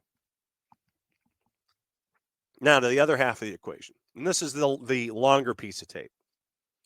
This is from Toronto FC. And it was the John Herdman press conference leading into Toronto FC's matchup in Leagues Cup. And what I want you to do, and once again, thanks to our friends at One Soccer for running this whole thing. This was the lead-in to, I think this was the Matchday -1 press conference on Friday, leading into Red Bulls. Here is John Herdman. After all of this stuff has come out, after all of this work from Westhead has come to the fore, here is John Herdman at his press conference discussing what's going on. I want you to listen, and I want you to listen how he responds to the questions in the press conference. Like I said, it's a little long, but I thought it was important. Listen to John Herdman on Friday. I want to ask you a question on another topic. As you know, Canada Soccer is in the spotlight for alleged actions at the Olympics. I know you're no longer involved with Canada Soccer, but Kevin Blue today cited a systematic ethical shortcoming. And I wonder if you could tell us how prevalent you think spying is in world football, And during your time as Canada coach, were you a victim of it, or did you take part in it? Yeah, I mean, I arrived back late last night from the Olympics. Had the chance to watch my boy play and obviously celebrate that moment with him. And it reminds you again how hard players work to get to that moment, the sacrifices they make with them and their families. It's certainly a big moment. So landing to that news was a surprise and a shock. I think firstly, I'm devastated for the players. I think we have to, moments like this, respect that they've put some work in to be there. I've been a head coach of a team that's competed for medals, won medals, and those players need the spotlight on their talents at this moment in time. This isn't a time to sort of nitpick about scouting at tournaments. I think, whatever's happened, I think Canada Soccer are going to be conducting their internal reviews, which is the right thing to do. I'll be happy to help them with that process for sure, to tell them about the experiences we had in our competitions, etc. But for me, this is about the players. We're really putting spotlight on something that isn't, what this Olympics is about, which is their talent and their moment to shine. And I think the quicker we get back there, the better. I think that's why it is news, though, because it is taking place at the Olympics. I'm just wondering if you can give us your thoughts on how prevalent you think this kind of thing is in world football. Yeah, I think, I'll go through that process with Canada Soccer. I think anything I say now, it's just going to bring more spotlight to this situation. As I say, I'd like the spotlight to be back on our players as quickly as we can. For me, the integrity of the review is important. And if I'm asked to contribute, I'll be there. I think everyone will be aware of situations from, previous coaches, etc., that have been public. I think there's things in the public domain that, these things have happened before. But for me, I'm happy to help Canada Soccer in any way I can. But I would say I just want this to be about the players. I really feel for them. They have a game tomorrow, and knowing what it's like in those environments, there's enough pressure as it is. They just need to be able to focus. Thank you. Thank you. But can you say whether or not you had knowledge of or involvement in any type of drone use or spying during your time? Yeah, I mean, I come back to the question, which is, this isn't Olympic Games. It's the biggest event on the planet. It's a sporting event that has massive integrity. And for me, we have to make sure that those things are upheld always. I've always gone into Olympic Games, World Cups, big events with integrity in mind and the ability to compete at the highest level following the rules and processes. So, from my side, as I say, I'll help Canada Soccer where I can with that review. But I'm highly confident that in my time as a head coach at an Olympic Games or World Cup, we've never been involved in any of those activities. I'm highly confident that in my time, we were never involved in those opportunities. First off, and how many times did he not answer the question? I tried to take it back to, the players, the Olympics. I think he circled back to the same phrase 3 or 4 times. He also said it's not the time to nitpick about scouting. And then the part at the end, fairly confident in my time, highly confident in my time as a head coach at an Olympic Games or World Cup, we've never been involved in those activities. Notice he never mentions CONCACAF. Highly confident in my time as a head coach at an Olympic Games or World Cup, we've never been involved in any of those activities. So Westhead, that evening, Friday night, after that press conference, 17 players on Canada's men's national soccer team attended a briefing on August 31st, 2021, in a Toronto hotel ballroom and watched as head coach John Herdman played a video that showed the Honduran national team's closed practice a day earlier. A source with firsthand knowledge of the meeting told TSN. Canada would play Honduras in a World Cup qualifier on September 2nd. 1-1 draw. And an intense Herdman, this is the wording from Westhead, an intense Herdman urged his players to study the screen closely.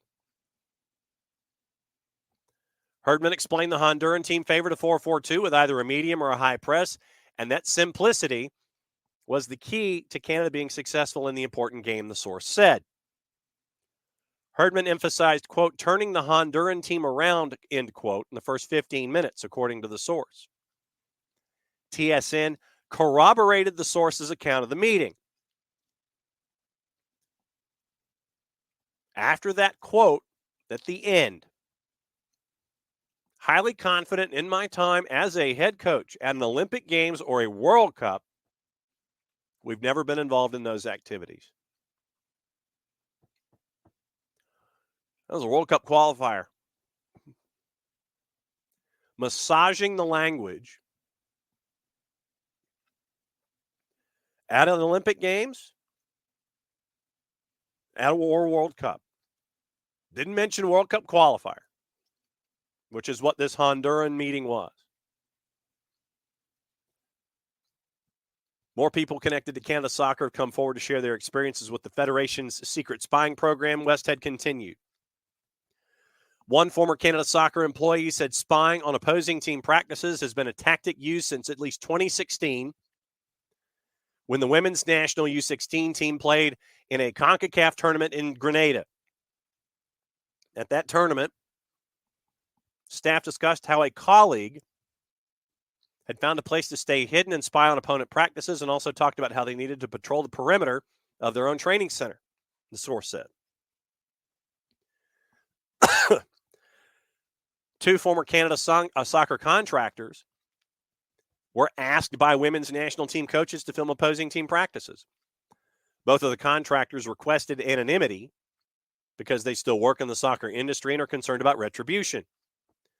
One said they worked with Canada Soccer as an analyst in Vancouver when they were a university student in 2017. Contractor said they were provided with a camcorder and directed by a Team Canada coach to find their way into a closed U.S. team practice and to record it. Quote, the coach told me we can't go because if they catch us, we'll be in trouble, but you can go, and if they catch you, you can just say you're a student, just like just a random person, the former contractor said. So they gave me a camcorder, the kind of mom would take to record her kid's game, and sent me off, telling me to try to get some footage of their formations. I found a vantage point and filmed 2 U.S. practices, but the footage that we acquired was so awful because I was like shaking the whole time, and you can hear me hyperventilating.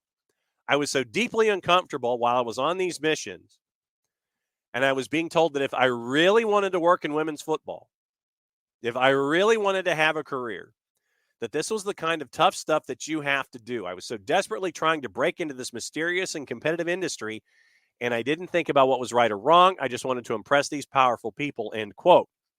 Second contractor said they were a member of the women's national team staff in February of 2023 during She Believes. Contractor said they were assigned twice to film an opposing team's closed practice. Quote, one time the training got moved, so I didn't have to push back, and the second time I just said no, the contractor said. The coach pushed back and said they really needed for me to do this, and I just stood my ground and said no. Why would I take that risk and possibly ruin my career? To put up a drone, you need to register it under a name and an ID number. So it's very easy for law enforcement around a big tournament to identify whose drone is whose, end quote. TSN was contacted Friday by a source familiar with Canada Soccer's arrangement to use the Edmonton Soccer Dome in November of 2021. Canada Soccer secured a lease to the country's largest indoor dome before the men's national team World Cup qualifier against Costa Rica and Mexico,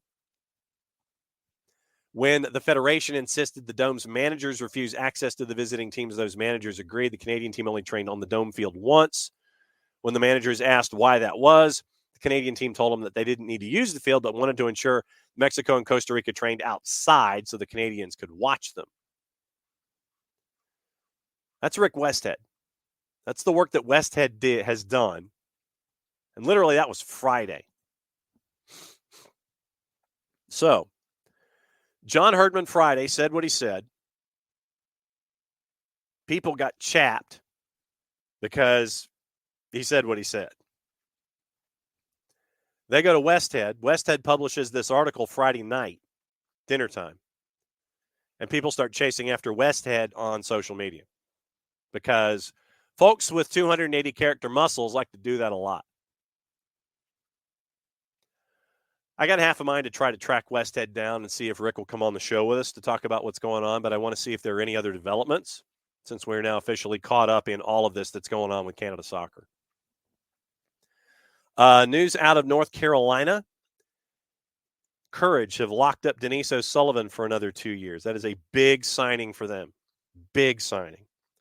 Keeping the captain there in town over the next little bit.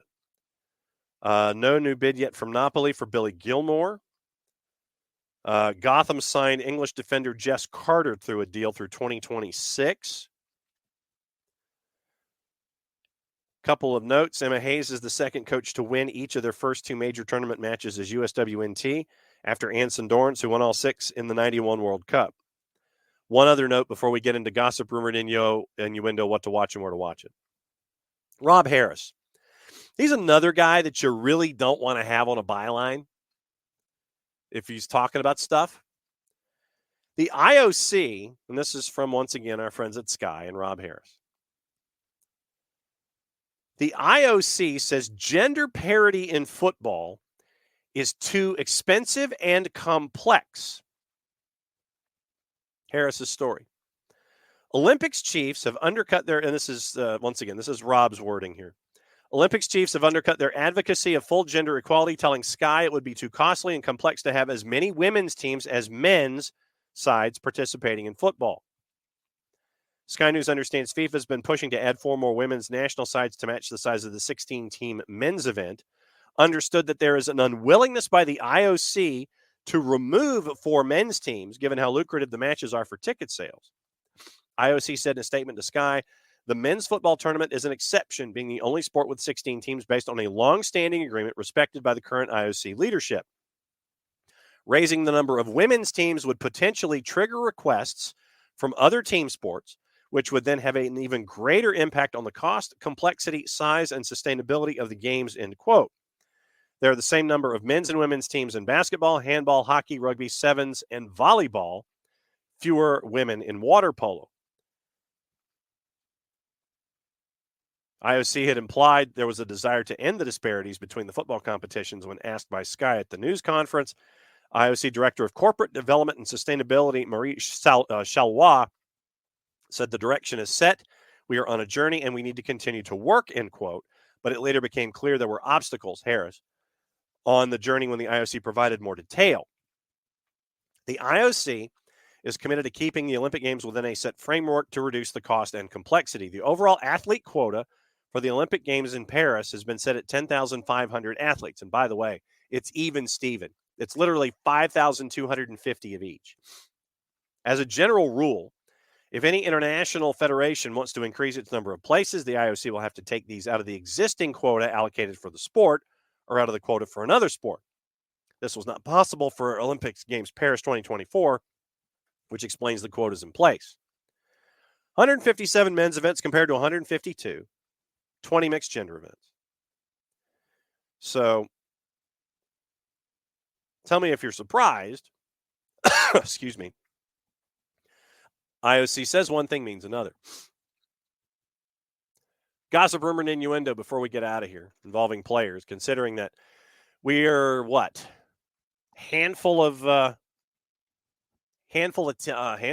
weeks away from the beginning of regular seasons overseas.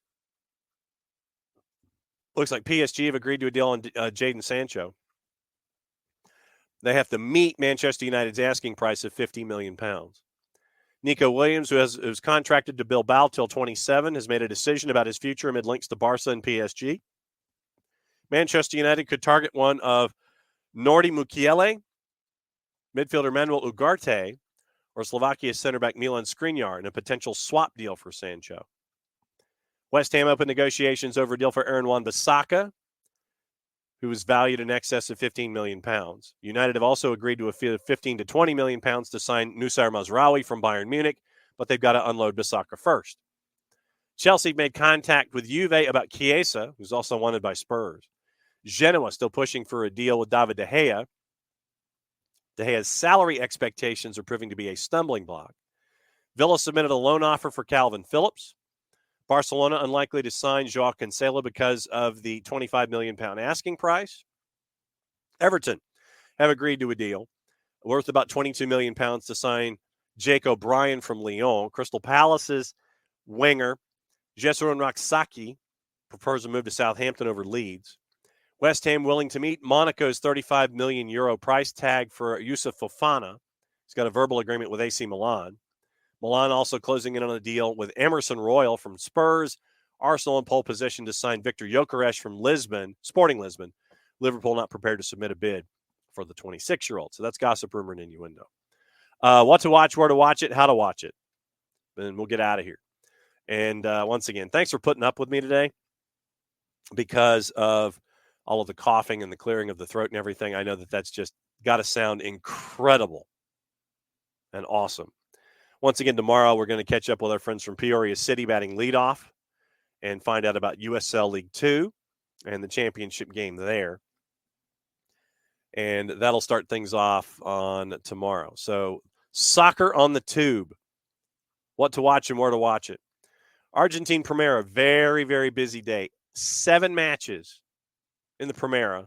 The rest is what's going on around the planet. And if there's anything going on, you can catch it on your favorite device. I've been kind of addicted to Gold Zone, actually. Once again, Primera. 7 matches, 1 at 2, 1 at 3:30, 1 at 4, 2 at 5:45, and 2 at 8. Other leagues and other stuff going on, go to fanatisfntz.co/soccer down here. You can be a true degenerate. All the BNs, CDO, Nuestra Tele, For the Fans, Gold TV with our buddy Nino Torres that you can watch him call matches from South America. Like I said, we'll have Nino on Thursday. And all of the activity that goes on there at Fanatis. Jason got me hooked. I blame him. So once again, fntz.co/soccer down here helps us out here at the network, helps out Fanatis by getting them subscribers, and it helps you out by being a true degenerate when it comes to everything going on across the planet. That's a show. And wow, Sharif, Olaf from across the ocean. What ocean and where are you, sir? So thanks to everybody who's popped in today. Thanks to everybody who's part of the Twitch pitch, as you always are. And once again, thanks to Abe Gordon from 92.9 The Game joining us early. Busy week, like I said. Peoria City's joining us tomorrow at 9:05. Tyler's joining us Wednesday. Hopefully Dylan's joining us Wednesday. FC Naples, Nino and Nico, excuse me, on Thursday. And then Friday, we're probably going to have our NPSL finalists in the 10 o'clock hour getting you ready. And then we got to talk about what's going on with Atlanta United and the twos. And all of that discussion will get us into the weekend. And it'll be a very, very busy week on a bunch of different fronts, but it's going to end with the twos and New England Revolution 2 on 92.9 The Game. On the Mediterranean, you're in the Med. Wow. I think that's probably one of the, well, short of BAM, I think that's probably one of the longest distances that folks have been listening and hanging out and paying attention. So, Sharif, good to see you this morning, my friend, or good to be seen. So very, very busy all week long, and we'll be here to talk about everything going on in Paris, everything going on across the board. And like I said, when Bart wants to crash and wants to talk about the WNT, he could do that too, because it's been chaos. Yesterday, nothing like an 11-goal game between with Zambia. Wow. 11 goals on the board in that one. U.S. is scoring at a pretty high clip. And everybody, thanks again, as always. Abby, be safe. Everybody be safe. And thanks for putting up with me again. Hopefully this thing will be out of my system by tomorrow, and I can actually sound like I'm not coughing every 12 seconds, which I know makes for fantastic audio and video. So for everybody here at SDH, I'm just John. Thanks for hanging out with us for another go-round of the morning show here on the SDH Network. Play it safe, everybody. Be well, and we will catch up with you again tomorrow. So we know what time it is. It's time for me to find our closing billboard so I can whistle us to a close.